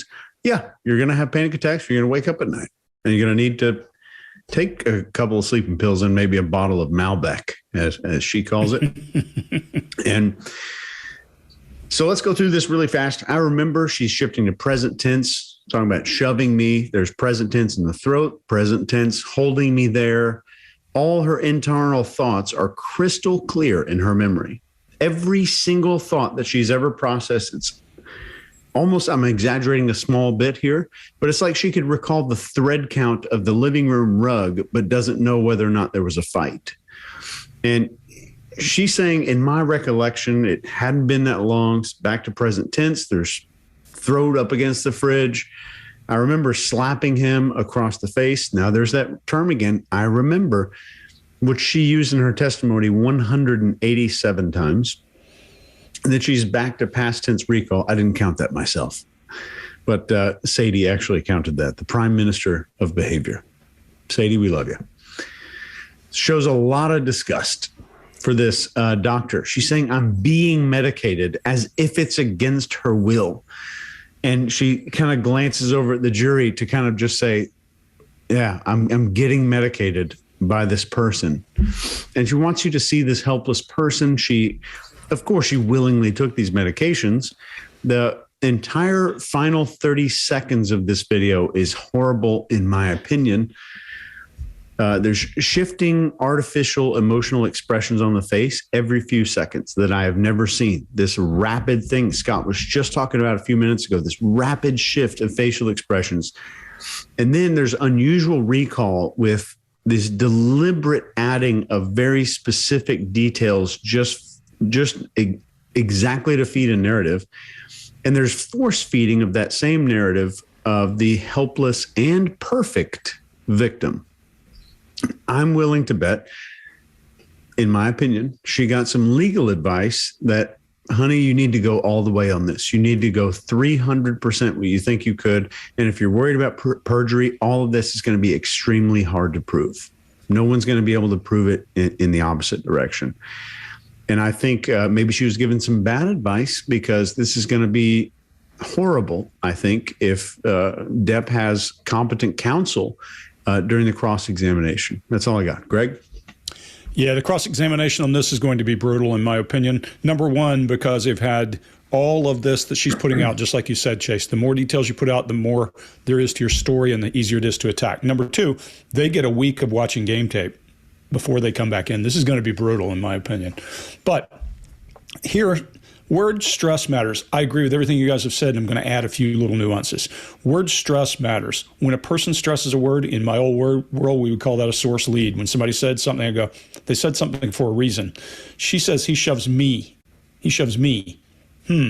That usually indicates there's been something happened before. When you say me and you emphasize me, there's probably been a little shoving back and forth. My guess is that's how all these things got to where they got. She feels prepared, and she's editing as she's speaking. When she says, he has me up against the throat, this sounds like Ravnsburg's mantra, dash, steering wheel, phone, whatever, his little thing. She's doing the same thing, and then she gets out of sequence, and she says, now, he had me up against the wall, then it was the fridge, and then she says, well, it was that area. We were moving in that area. That's excessive. Hey, the guy slammed me against the wall, had me by the throat. I don't need to hear that he moved you from the couch to this to that. Again, more details. He let go of my grip. Does she mean he let go of his grip? Again, words are coming apart. We know that happens when a person's getting a little disjointed and they're walking through. Then she goes to the reason why all this is happening. He was medicating me. For obvious reasons, I hope. I don't really understand what that means. You should be able to tell I'm sane, I think is what that means. Here's the last thing I'll leave you with. There is a almost 100% guarantee that if you have PTSD, one of the traits you'll have is hypervigilance. And that means that you're always concerned. You're always feeling on edge. You're always having all that problem. I've never known a person who had PTSD who would want to take sleeping pills and sleep near the imminent threat that caused them to be there to start with.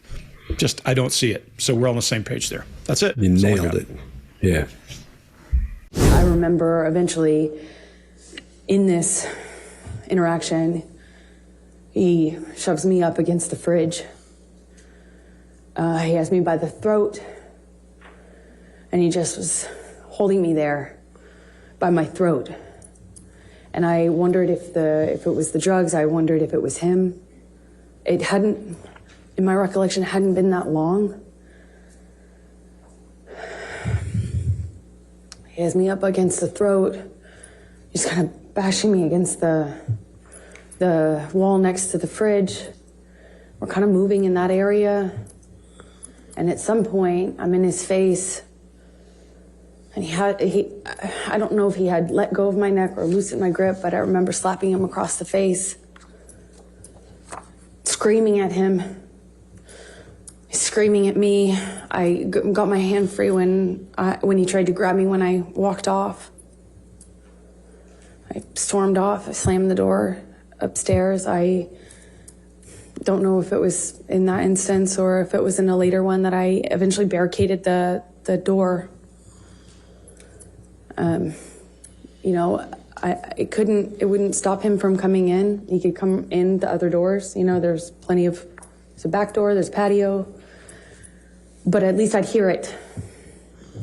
And this is March 2015. By this time, I'm being medicated by his doctor. He's giving me anti-anxiety meds, giving me, you know, had already tried to give me antidepressants. They didn't work for obvious reasons, I hope. I wasn't sleeping. I had insomnia. I'd wake up with panic attacks. I needed to sleep, but my ability to do so was really, really compromised at this point. And I kept thinking that I just wanted to hear him or know if he came in so I could be aware, so I could be ready for what was going to come in with him. And at some point I go back downstairs. I don't really know at what point I gave up and stayed behind my barricaded door, but I managed to go to sleep. I took some sleeping pills. That's what it was. He started to tell me that everyone had warned him about me and that he wished he had never married me, wish he had never met me. No one liked me. You know, it sounds childish, but I remember feeling really hurt. And then at some point, I shoved him hard to get him off me. And he shoved me back and he said, "Do you want to go, little girl?"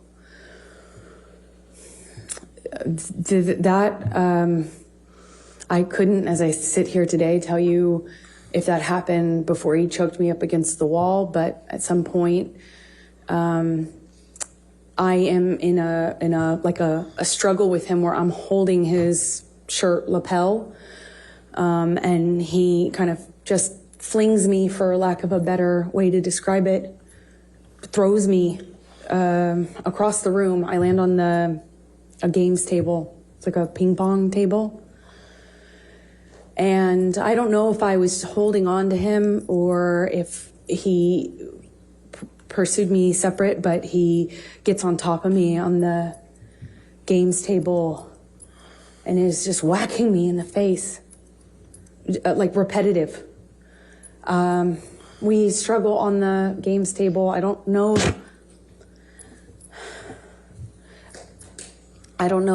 how we get up. I don't know if he pulls me up. I wish I could tell you, but we were in this struggle down in this games room by the bar. And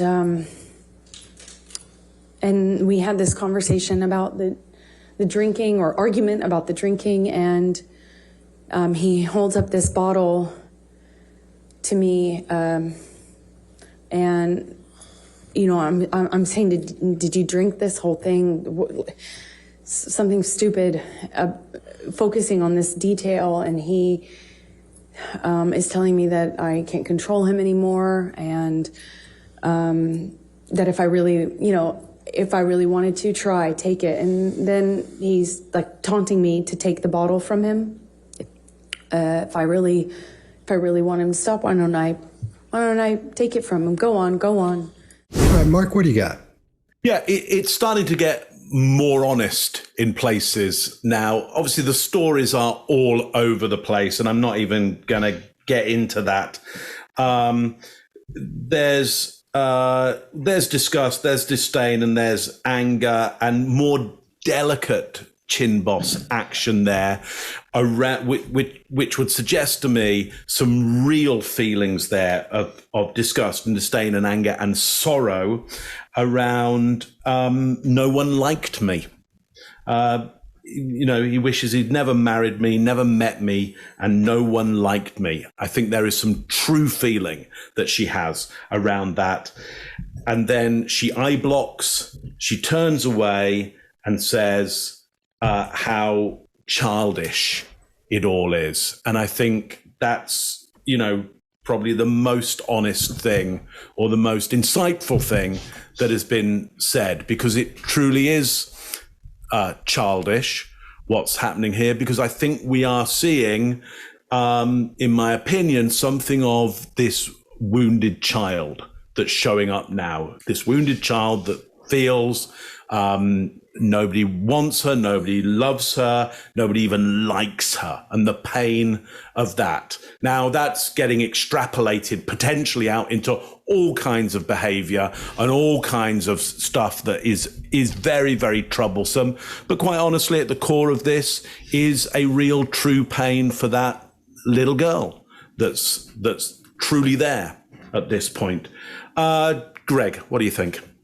Yeah, so you're dead on. She starts off by softening her body language. Her head kind of tilts. And when you take 13 pounds of dead weight and tilt it to your right, it softens your body. Your body kind of crimples a little. The inner brow tips pointing up indicate sorrow. And whatever causes the sorrow, it doesn't matter whether it's good or bad, you're going to have those inner brow tips rise. Her eyes go down right to that emotional eye accessing. If you have never seen this before, sit and think about an emotional moment in your life, and you'll find your head drifting down to your right. That head then is going to pull your body out of line and all that. She trails off when she says, and she does your fading facts, Scott, when she talks about childish, because she knows how childish it sounds. Here's something big. And we're going to see this three times in the videos we're going to watch. And this is an indicator of something big about to happen. She does this. She scrunches her mouth to the right and bites the inside of her mouth. And it happens 3 times. It happens here just before the first major altercation downstairs, before she breaks this bottle. We're going to see it 2 other times. This, to me, makes me think, yes, there's violence, and yes, she's engaged in it if she didn't start it. Now, when we hear her talking about sliding or being controlled, and him talking about restraining, if she started the violence, you would expect he's going to do something to restrain it. I'm not protecting him, just saying violence starts somewhere. And we see it in her here. We see that weird thing, and we're going to see it 2 more times as we go through this. Just pay attention to it. When he said, "Do you want to go, little girl?" When she does that, she bites her lip, she breaks eye contact, takes a deep breath, and then she goes, that. She pauses a little bit. I think that's its own now kind of mindset. And then she goes into that disclaimer again, and she says, "I can't tell you the order things went." Flings, there's no illustration whatsoever when she says, "He threw me." But she does show helplessness, palms up and that. And then she goes to a calm voice. Go on, go on, go on. None of that seems to fit. You would expect more animation. You would expect people to be more aggressive. A couple of things to notice here. The attorney is sitting with data intake, just paying attention to what's going on. But if you notice that you see some concern in the brow of Johnny Depp, and you see his mouth narrowing. This is really the crux of this brawl where he lost his finger, however it happened. So this is going to be an interesting one to pay attention to. Chase, what do you got? Let's talk a little physics here for just a second. Picking up Amber, throwing her across a room and onto a table is pretty difficult. And then her testimony is that maybe he landed on top of me because I grabbed onto him. Because he is so strong that when he throws another person, it picks himself up and flings both of them across a room, and they land onto a table. I thought that was pretty surprising, listening to this whole thing. And then it's back to the word starting. He's starting to tell me this. But I think there's some truthful recall that she was hurt by the comments about people not liking her.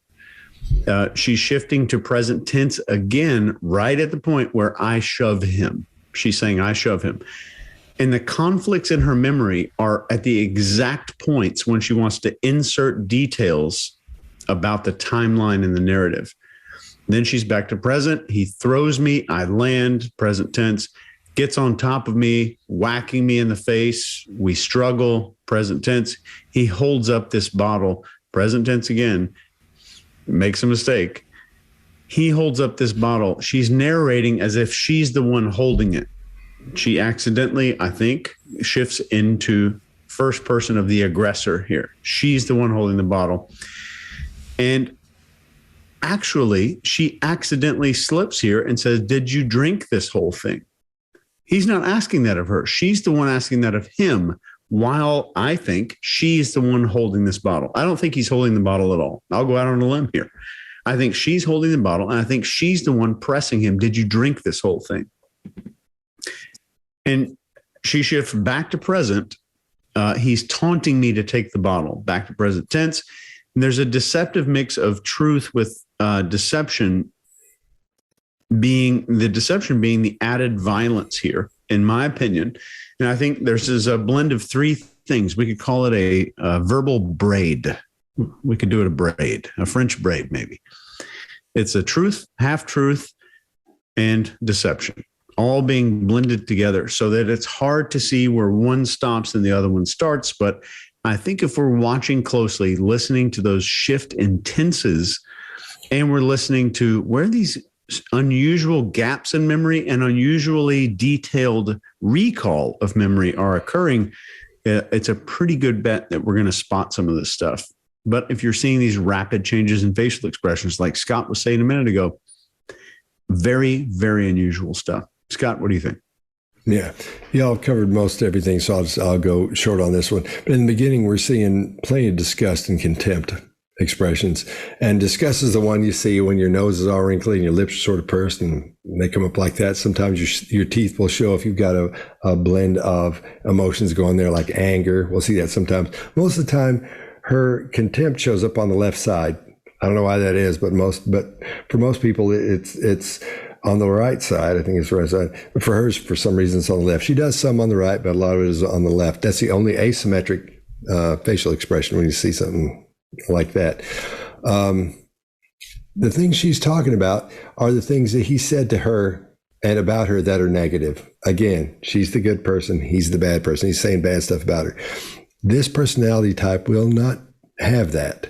They won't let you. They won't let you do that. It happened. He did it, but they will not let you get away with it without taking revenge on you for that. I think that's a lot of what we're seeing here as well. All right. That's all I got. That's what it was. He started to tell me that everyone had warned him about me and that he wished he had never married me, wish he had never met me. No one liked me. It sounds childish, but I remember feeling really hurt.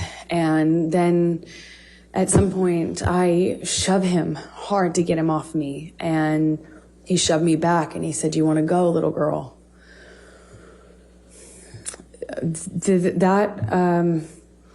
I couldn't, as I sit here today, tell you if that happened before he choked me up against the wall. But at some point, I am in a struggle with him where I'm holding his shirt lapel. And he kind of just flings me, for lack of a better way to describe it, throws me across the room. I land on a games table. It's like a ping pong table. And I don't know if I was holding on to him or if he pursued me separate, but he gets on top of me on the games table and is just whacking me in the face. Like repetitive. We struggle on the games table. I don't know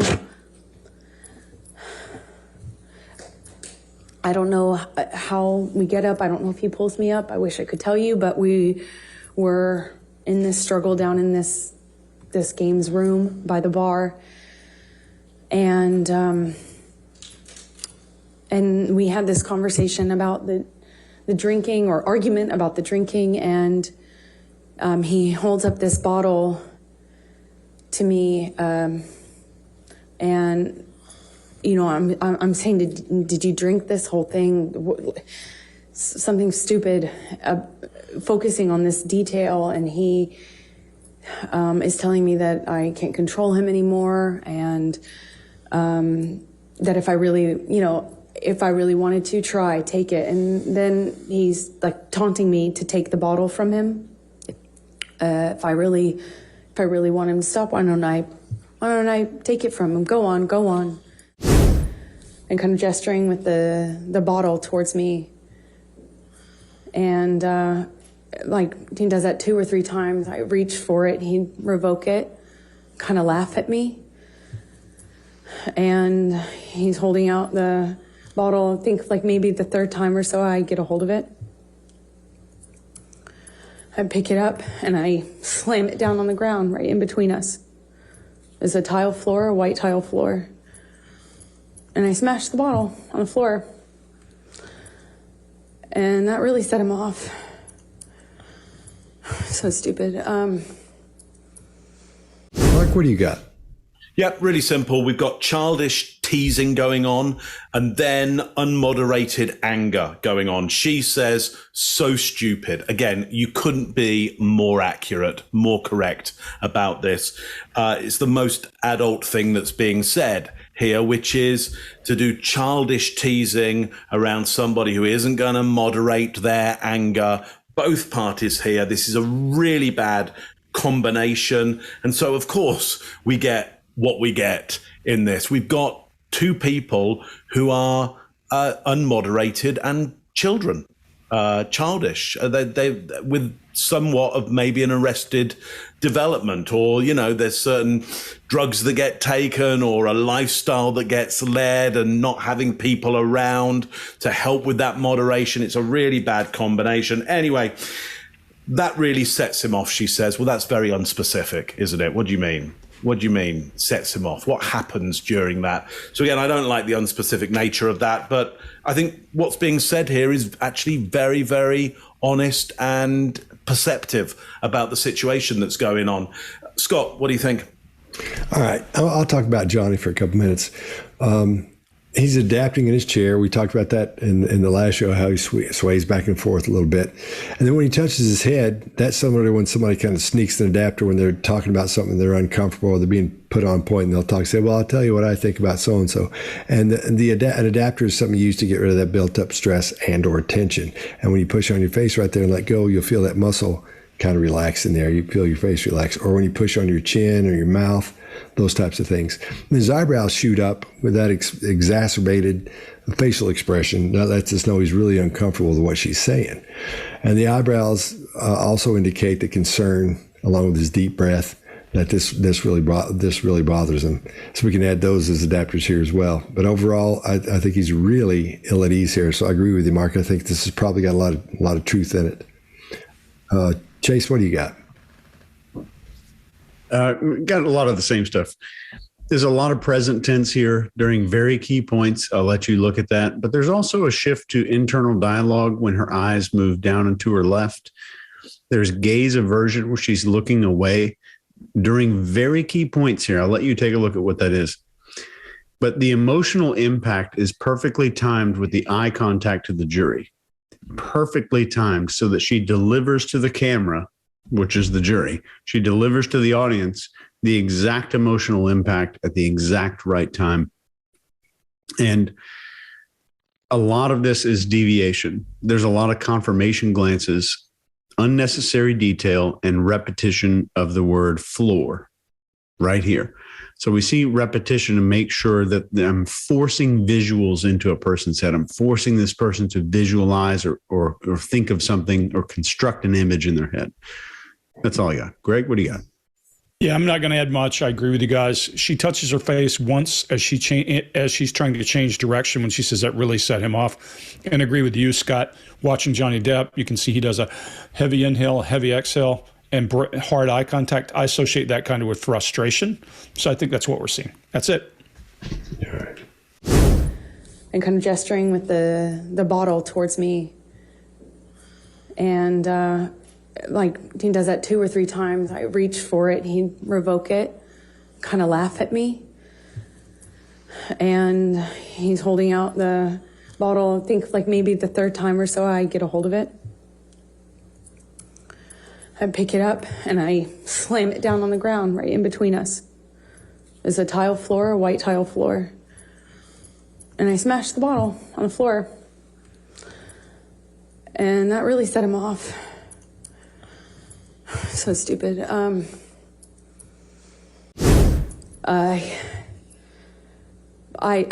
honestly don't remember if I threw anything in his direction. I don't think I did. I just remember him having me by the nightgown.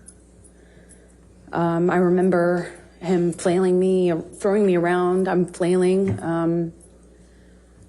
This is after there were some bottles broken on the floor. I think this is actually after, again, forgive me, I wish I could remember the sequence, but it's flashes. He's throwing these bottles at me. I remember retreating. There were also cans, like soda cans, beer or soda cans, and they're coming at me one after the other, and I keep pulling myself into the bar area. There's a bar behind me in like a, I don't know, like an L shape.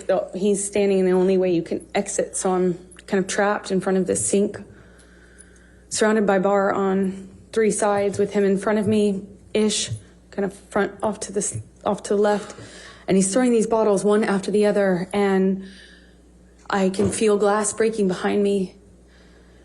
I remember feeling one of them go by my head really fast. I mean, a real velocity. I remember being terrified. I remember I couldn't move. I couldn't go anywhere. I eventually, he ran out of things to throw. I think that's how I moved myself towards the exit. And I believe that's most likely when we got kind of in this struggle by the bar area. All right, I'll go first on this one. We see another huge one-sided shoulder shrug. And like we talked about before, that indicates she's not totally comfortable with her answer. It doesn't really mean it's deceptive. There are no absolutes. That means just because somebody does something, scratches their nose or bites their mouth, it doesn't mean they're being deceptive or telling the truth. It's just one of those, a cue you look for to add to a group of cues to make sure things are going in the direction you think they're going. The biting of one side of her mouth seems to be an adapter at that point, but it falls right in line with all the other cues that she's displaying to show she's tentative, unsure, and uncomfortable. And she's displaying plenty of anger, disgust, and contempt cues, and a lot of what we've seen up to this point. And also there's that word again, remember. Here it is one more time. And let's pay attention to how it's being used up to this point. It's just here and there right now. It's not very often, it's sparingly, but it's getting ready to go off the rails with it here in a couple of minutes. So this is important. So start listening for it and start counting them when you hear them. All right, Greg, what do you got? Yeah, so that biting the side of the mouth, I agree with you, is typically an adapter. It's bigger than an adapter with her here because she does it 3 times in 3 videos, and they're all pre-violence. If I am a child and I always do that and I get away with it, I'm probably going to do that the rest of my life. And that's not an acting thing. She didn't learn that somewhere, and that's part of a character she's prepared for. That's probably something as a little kid they would get after her and she'd do, and they'd think it was cute or something. Don't know. But what I will tell you is it shows up 3 times. All 3 times are pre-violence. Something that's an indicator in her case, just her case. Other one, she rubs her face, and you would think she's got tears there or something. There was no tears in her face as far as we can see. She does one of the best denials I've seen in forever, meaning the worst. I honestly, one shoulder rise, don't think I did. Well, that's about as far as you can go to saying I did without saying it, because we associate one shoulder, as Scott said, with not feeling certain or uncomfortable with what we're saying. And it's very pronounced in this case because she does this most of the time. I honestly, there's a qualifier, so she's distancing and qualifying at the same time, and then says, don't think I did. So she's got another cutaway. That's a long sentence. She threw a bottle, clearly. I mean, this is now starting to look like maybe Johnny Depp's telling the truth. So we just have to follow it. She goes, I just remember inside of her mouth, she bites that thing, and then I'm almost certain she threw a bottle at him here, and that's what started whatever happened here. Then she does a tongue jut at the end of him flailing or throwing her around. I'm flailing. She does a distaste. After some bottles broken on the floor. Well, that sounds a lot like, yeah, that's passive voice. There's a whole bunch of broken bottles. Then she goes in that, again, forgive me, and she does a whine in her voice. She does a tense shift. There's more illustration about the bar and where she went than there is about the violence going on. Again, if I'm going to be that use that many illustrators, be that illustrative of what's going on, I'm probably going to do some of the other piece. And then finally, what we see is what I always refer to as going down the well. And I've seen it in the interrogation room plenty of times. The person starts finding a way to feel worse and make themselves more emotional and curl up into a ball. And they do it all the time as a way to avoid the question, a way to avoid other things. And then I see her eye block, close her eyes as she starts talking about the struggle in the bar area. She's going down a well to prepare for this next thing that we'll cover. But that's the second time. Something's up with that specific piece of body language. Chase, what do you got? This is a rare time that I will stake my reputation on this. This is deception. You don't hear me say it often. In my opinion, this is deception. This is what it looks like. More remembering, she's saying there's some broken bottles on the floor. Completely forgets. We'll memorize the type of wood the floors are made of in the house, the exact color and type of tiles, the table that she was thrown into, how many towels are in the dryer at that exact moment. I don't know how many details she can get except for how those bottles got broken. I think that we're skipping over some details here. And I think she's obsessing with how destructive he is. And this is likely distancing language that she's the one who probably created this mess. And it looks like she's making accusations of the things that he is saying that she did. She's just redirecting every single accusation backward. She redirects again to her problems with sequence. And this is the only time we see this is when the detail needs to be inserted. It flashes, there's an eye contact flutter avoidance, where the eyes are just fluttering like Greg's screen right now, just avoidant. Never had that happen, ever. And she's saying, I remember retreating, shifting back to the present. There's a bar behind me. I'm trapped. He's throwing these bottles one after the other. I remember bottle breaking, terrified, couldn't move.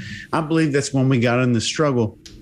When she's saying all this detail, this added detail and pretend confusion are a very classic case that's often seen in cases of malingering and faking or pretending memories. It's right here in the textbook, and they teach this. It's well reviewed. It's peer reviewed in multiple, I'm talking more than 50 academic articles that talk about this specific behavior, and 3 or 4 more of the behaviors that she's exhibiting here in this video that directly goes into fabricating stories and fabricating a mental illness, which is what we're seeing here. Mark, what do you think? I think Mark's already been. Oh. No, you haven't? No, I haven't. Oh, okay. Shoot, man. I thought I started. Okay, no sorry, problem. dude. No. Yeah, look, well, I got not much to add, actually, Scott, because, Chase, if your reputation is going down, then mine's going with you. Because I have up here, big cluster of deception. And then over here, cluster of deception. I mean, it is just a massive, massive cluster of deception going on here. The only things I have to add into the list that everybody has given here is, look, we said right at the start that this disgust and disdain and some of the anger is a bit of a baseline for her, and I think that's about personality, or potentially, in my opinion, personality disorder potentially. But she masks it with her hand. She shows disgust and disdain, and then she does a mask and blocks, and then it shows again. So just another piece of deception there that we catch her in. An out-breath, big out-breath. E at the start, there's an indecision as to how to go about even talking about this stuff at the start. So there's clear self-monitoring around here, a clear understanding of, I'm going to say something that might not be accurate, and I really need to slow it down, work this out, protect myself, shade some of the feelings that I'm going to have. So a big cluster there, and what a massively different story than Johnny Depp's.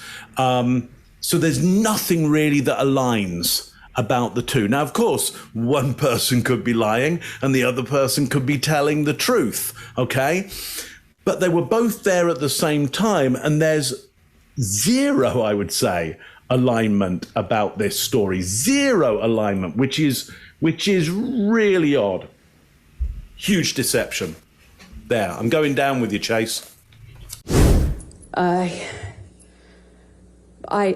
honestly don't remember if I threw anything in his direction. I don't think I did. I just remember him having me by the nightgown. I remember him flailing me, throwing me around. I'm flailing. This is after there were some bottles broken on the floor. I think this is actually after, again, forgive me, I wish I could remember the sequence, but it's flashes. He's throwing these bottles at me. I remember retreating. There were also cans, like soda cans, beer or soda cans, and they're coming at me one after the other, and I keep pulling myself into the bar area. There's a bar behind me in like I don't know, like an L shape. He's standing in the only way you can exit, so I'm kind of trapped in front of this sink, surrounded by bar on three sides with him in front of me-ish, kind of front off to the left, and he's throwing these bottles one after the other, and I can feel glass breaking behind me. I remember feeling one of them go by my head really fast. I mean, a real velocity. I remember being terrified. I remember I couldn't move, I couldn't go anywhere.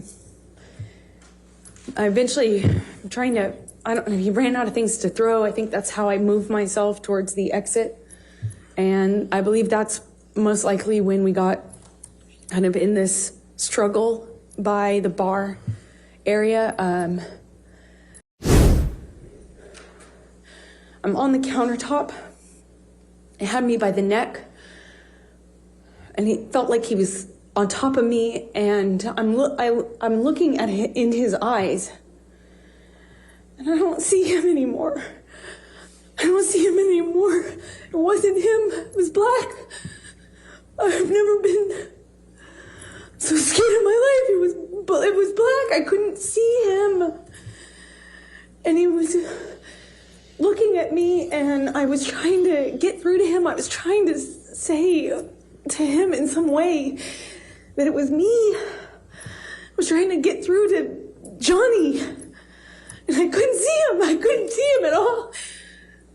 And my head was bashing against the back of the bar, and I couldn't breathe. And I remember trying to get up, and I was slipping on the glass. My feet were slipping, my arms were slipping on the countertop. And I remember just trying to get up so I could breathe, so I could tell him that he was really hurting me. I didn't think he knew what he was doing. I don't know how.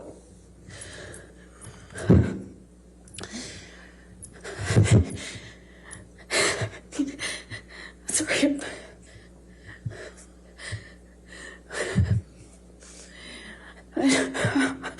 I'm sorry.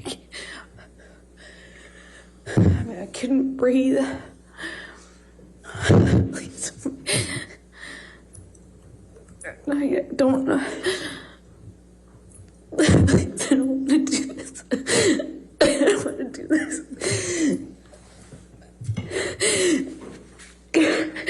I couldn't breathe. I couldn't get through to him. I couldn't get up. I couldn't get up. And I don't know how that ended. I don't know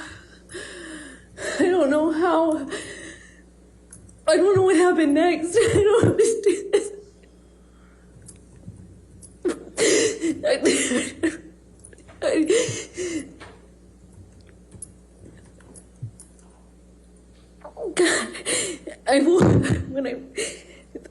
The next thing I remember. All right, I'll go first on this one. Obviously, Johnny is experiencing anger, and we see that with his flared nostrils and that deep sniff he's taking. And as for Amber, this is somebody who's trying to relay panic. She's panicked here, but she's not panicked because of what happened. She's not relaying the panic she went through. She's relaying the panic she's in now because she doesn't think anybody believes her at this point. I think she's realizing this thing's out of hand and it's gotten away from her.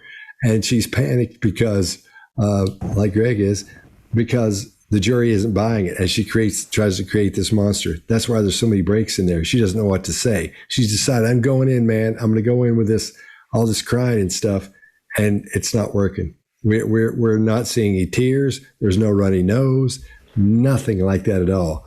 And I think Greg's got some things about the tissue that she's using, but we're not seeing the things we should see. And that's mainly the tears and the runny nose and a red face. So she's trying to relay panic, which she's panicked, but she's not panicked about what she's talking about. She's panicked because she thinks she spent all this time doing this, and this is the crux of what's supposed to have happened. It's peaking here, of how violent and how horrible he is and what he's done to her and her personality. We're supposed to watch her break down, but it's not working. Because if you watch this and you didn't get a little bit of maybe not a giggle, but if you didn't think that was really, really, really odd, then I don't know what to tell you. But keep in mind, we're not saying, we're just talking about the body language we're seeing here. This is my opinion, nothing else. We know other people have gone through this and have it a lot worse than she's had it. Similar experiences and experiences 100,000 times worse than this that do experience this. But I don't think that's what we're seeing here. I don't think she's experiencing that. Greg, what do you got? Yeah, I'm just going to hit a couple of things because I think you hit a lot of them, and I want to leave a couple. You do see him showing stress movement and breathing and upset and eye contact. She's going down the well. She's doing that thing where she works herself down into a darker and darker place. I'll leave the eyes are black and all that stuff to you guys. She does cover her face like you would expect for a person who is going through something emotional. However, when a person is going through really emotional situations and really boiling down, typically they're going to break eye contact. They're not going to make hard eye contact as they're telling you the story. She does that. The other weird one for me is she raises her thing to wipe her face and she goes here. It's up here between her eyes. It's not patting an eye. It's not covering her nose. If I were going to put some chemical, menthol, any kind of mentholatum to make my eyes water, I would probably dab it right in the middle of my nose, not in my eye. Not saying that's what she's done, but it seems out of place. It seems like something is not right in terms of the overall delivery, and then she does this patting in between her nose. People have asked, did she snort something? Possible she put something in her nostril to make her nose snot up and all that kind of thing. But she shows little private time around something so emotional. And then the other weird one, she immediately goes from that terror face back to her baseline, that kind of negativity face. It's immediate. It's that quick. We don't see that usually. We see lingering and hanging on from there. Chase, what do you got? So back to present shift again. I'm on the countertop, had me by the neck. There's past tense, a backwards past tense shift to past with no pronoun. There's no he, had me by the neck. And when people have less pronouns, they're more likely to be deceptive, and that's proven. I felt like he was on top of me. Well, was he? We don't know. And now it's back to the present moment. I'm looking in his eyes. I think this is partially truthful from seeing him at other times. So I'm thinking that she's pulling in data from a different experience into this current experience here. She's overacting the sadness, and this is a line that she wants them to really feel. She's making eye contact with as many jurors as she possibly can. The sadness disappears and reappears from her face, which you do not see. We've all conducted tens of thousands of hours of these interviews. I've never seen it. Don't know about you guys. Sadness disappearing and reappearing suddenly. Super weird. And she says, my head was bashing against the back of the bar. No perpetrator there. She doesn't talk about who was doing that. So that's distancing language. She's describing basically a scene from Die Hard. There's no injuries. She's describing somebody who was punched, slammed onto a bar, thrown across broken glass naked, walked across this broken glass naked, and then emerged without a single scratch on their body. It's Bruce Willis is what we're seeing here. And then again, there's no tears whatsoever, shifting emotions that are back and forth. And then she mouths the F word with her apology to the jury with a disgust expression. And I'll let you be the judge of what she's really disgusted about. Is that inwardly focused or maybe outwardly focused? But right at the very end of this clip, you'll see this little elbow movement here with both of her elbows, and that's a ventilation gesture. You're more likely to see that after a person is going through something that's very stressful. But keep in mind, deception is very stressful, especially when you know that there's a camera on you and that whatever you do in that moment is going to live in perpetuity. I'm feeling it right now because I'm on YouTube. I'm not. Mark. My camera's let me down. Stay with us, Greg. Stay with us. We're almost there. Yes, I agree, Chase. It felt like he was on top of me. Well, yeah, that feeling may well be true, but it doesn't mean the actual physical act was actually happening. Though the feeling of somebody on top of you could absolutely be true, doesn't mean it's actually happening. I don't see him anymore. It wasn't him, it was black. Now, this for me is really important, that at this point in the story, Johnny disappears. She's creating this narrative, this idea that Johnny has gone. I've never been so scared in my life. It was black. So she's entered in now. This is past tense again. So again, now I'm worried. You remember right at the start, I was saying, hey, you know, somebody's experienced trauma. They can be in present tense talking about history. This is the moment when she's never been so scared in her life. And it's now fully in past tense. So it doesn't make any sense. This would be the moment where you'd go, I'm scared for my life. Yeah, it's black. Yeah. Now, what is this idea of the blackness and Johnny disappearing at this point? I think this is a strategy. She should know, and her counsel should well know, that Johnny Depp, the jury are going to be biased towards Johnny Depp. They are. Of course they are. For all kinds of reasons. The best jury in the world is going to like Johnny Depp more than they like Amber. If we were to gamble on that, you know, there's so many reasons why that shouldn't be true, but I think it's a fair gamble that it's going to be true. And so we need to give that jury an excuse to go against him. If Amber's to win this one, we need to give them an excuse to go against him. Well, what if he's not there? What if it's not Johnny? It's just like Johnny's body. It's just his body is there. Johnny's gone and he's kind of possessed. It's almost demonic possession, or he's disappeared. Well, as a jury, we could then go, yeah, I think he was, you know, domestically violent, but it's not really him. So we haven't really said anything bad about Johnny Depp because we don't want to say anything bad about Johnny Depp.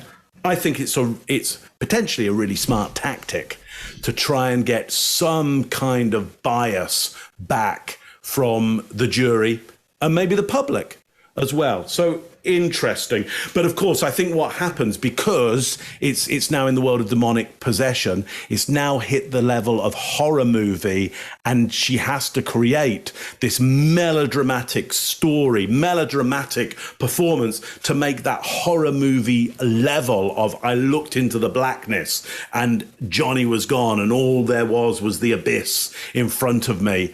She's got to create a big performance around that, and that's not, I think, her style. That's not the way she does really well as a performer. So it doesn't really work for her, in my opinion. I'm on the countertop. It had me by the neck.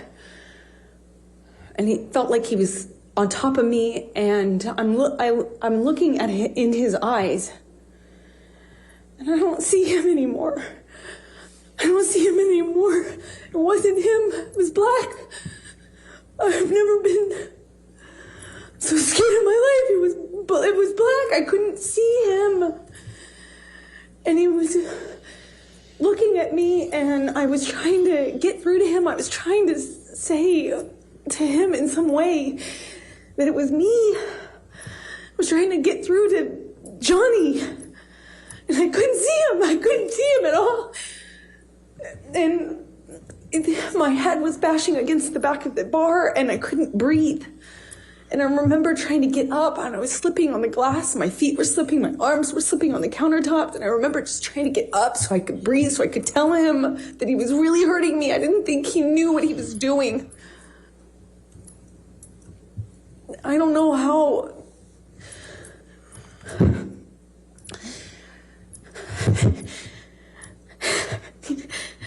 Sorry.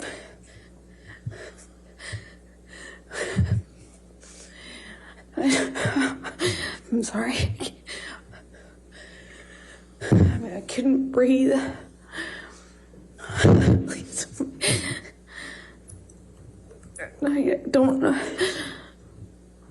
Please, I don't want to do this. I don't want to do this.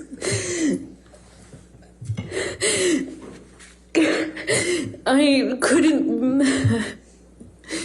couldn't breathe. I couldn't get through to him. I couldn't get up. I couldn't get up. And I don't know how that ended. I don't know how. I don't know what happened next. I don't understand this.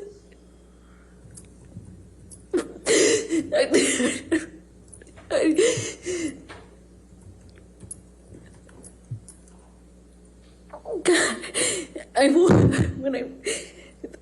the next thing I remember.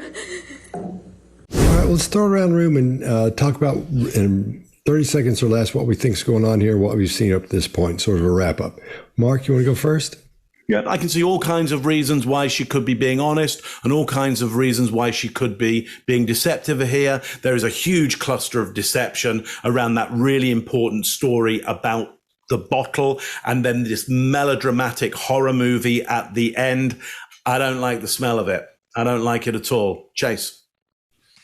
I will say one thing, just to consider. People that are highly dissociative, and a lot of her memories that she's talking about, I don't feel like I was there. I couldn't hear anything. People who have a higher dissociative capacity are less likely to go in my experience and in my training, less likely to go into first person when they're recalling trauma. Just maybe a likelihood. And I will just wrap with this. If you're not a subscriber and this is your first video, we have never, ever been this certain and this convinced about a person since we were reviewing somebody and we were all convinced they were telling the truth. And that was over a year ago. So this is an unprecedented, just about unprecedented event for a lot of us here. Greg?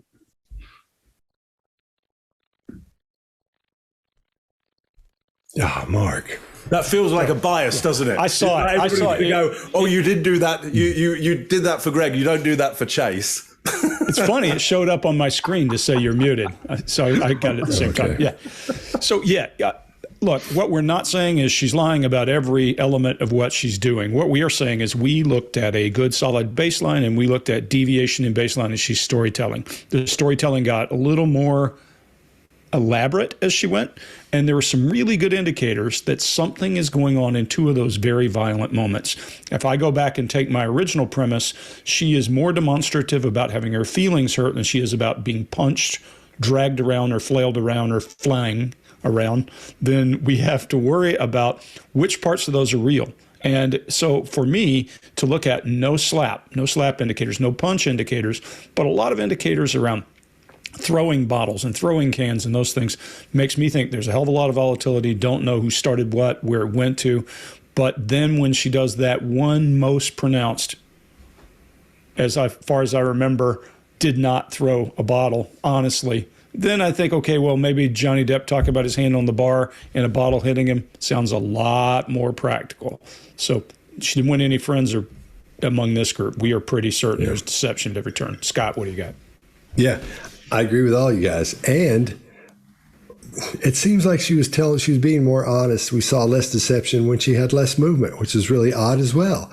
The more calm she was, the more we saw less deception in most of them. There's a couple of them that didn't work. But when she's all flailing around and acting, man, it's all over. I think it's a great study in seeing someone act like they have something wrong with them when they don't. I think it's a great study of seeing someone put good against evil and create that, try to create that thing. I don't think her lawyers, as much as she's probably paying them, are that good, because they wouldn't have let that happen. I don't think they, and we know this, they would have tightened that story up. They would have gotten everything tight, and there's nothing tight about what she was talking about in there, nothing. I don't know if they were treating her because she's a movie star or whatever, but I don't think her attorneys were that good. Nobody would have, we wouldn't let somebody go out there and do that. You kidding me? And you can see it. Not that we couldn't tell they were going to do that, but we would have made sure. And the next day after they did something like this, we said, listen, man, don't be doing that. Here's what you got to do. Try to do this. I don't think she had any correction on anything either. So I think she's really getting the short end of the stick as far as attorneys go in this case. But I still think it's a great study in good against evil and somebody controlling themselves. Like, as for a guy who's not supposed to be able to control himself and get out of whack and all that, he sure is under control in court. While she's saying all these things about him, true or false, he sure is under control at that point, and that's fairly impressive, I think. Now, keep in mind, as we've talked about all these things, we're just telling you what we see and what we think about the body language we're seeing in this. We know there are people who've experienced things similar to this and hundreds of thousand times worse than this that they'll never get over. We know that. So keep that in mind before you go in there and go, you guys don't understand this or that. We understand. We get it. I promise you. So if somebody's treating you that way, get some help. Make sure you get out there and get some help for that. Don't let anybody do you that way. No matter how you feel about them when it's over and you think it's fine or whatever, you get that taken care of. That's very important. Very important. Nobody should be treated that way. Nobody.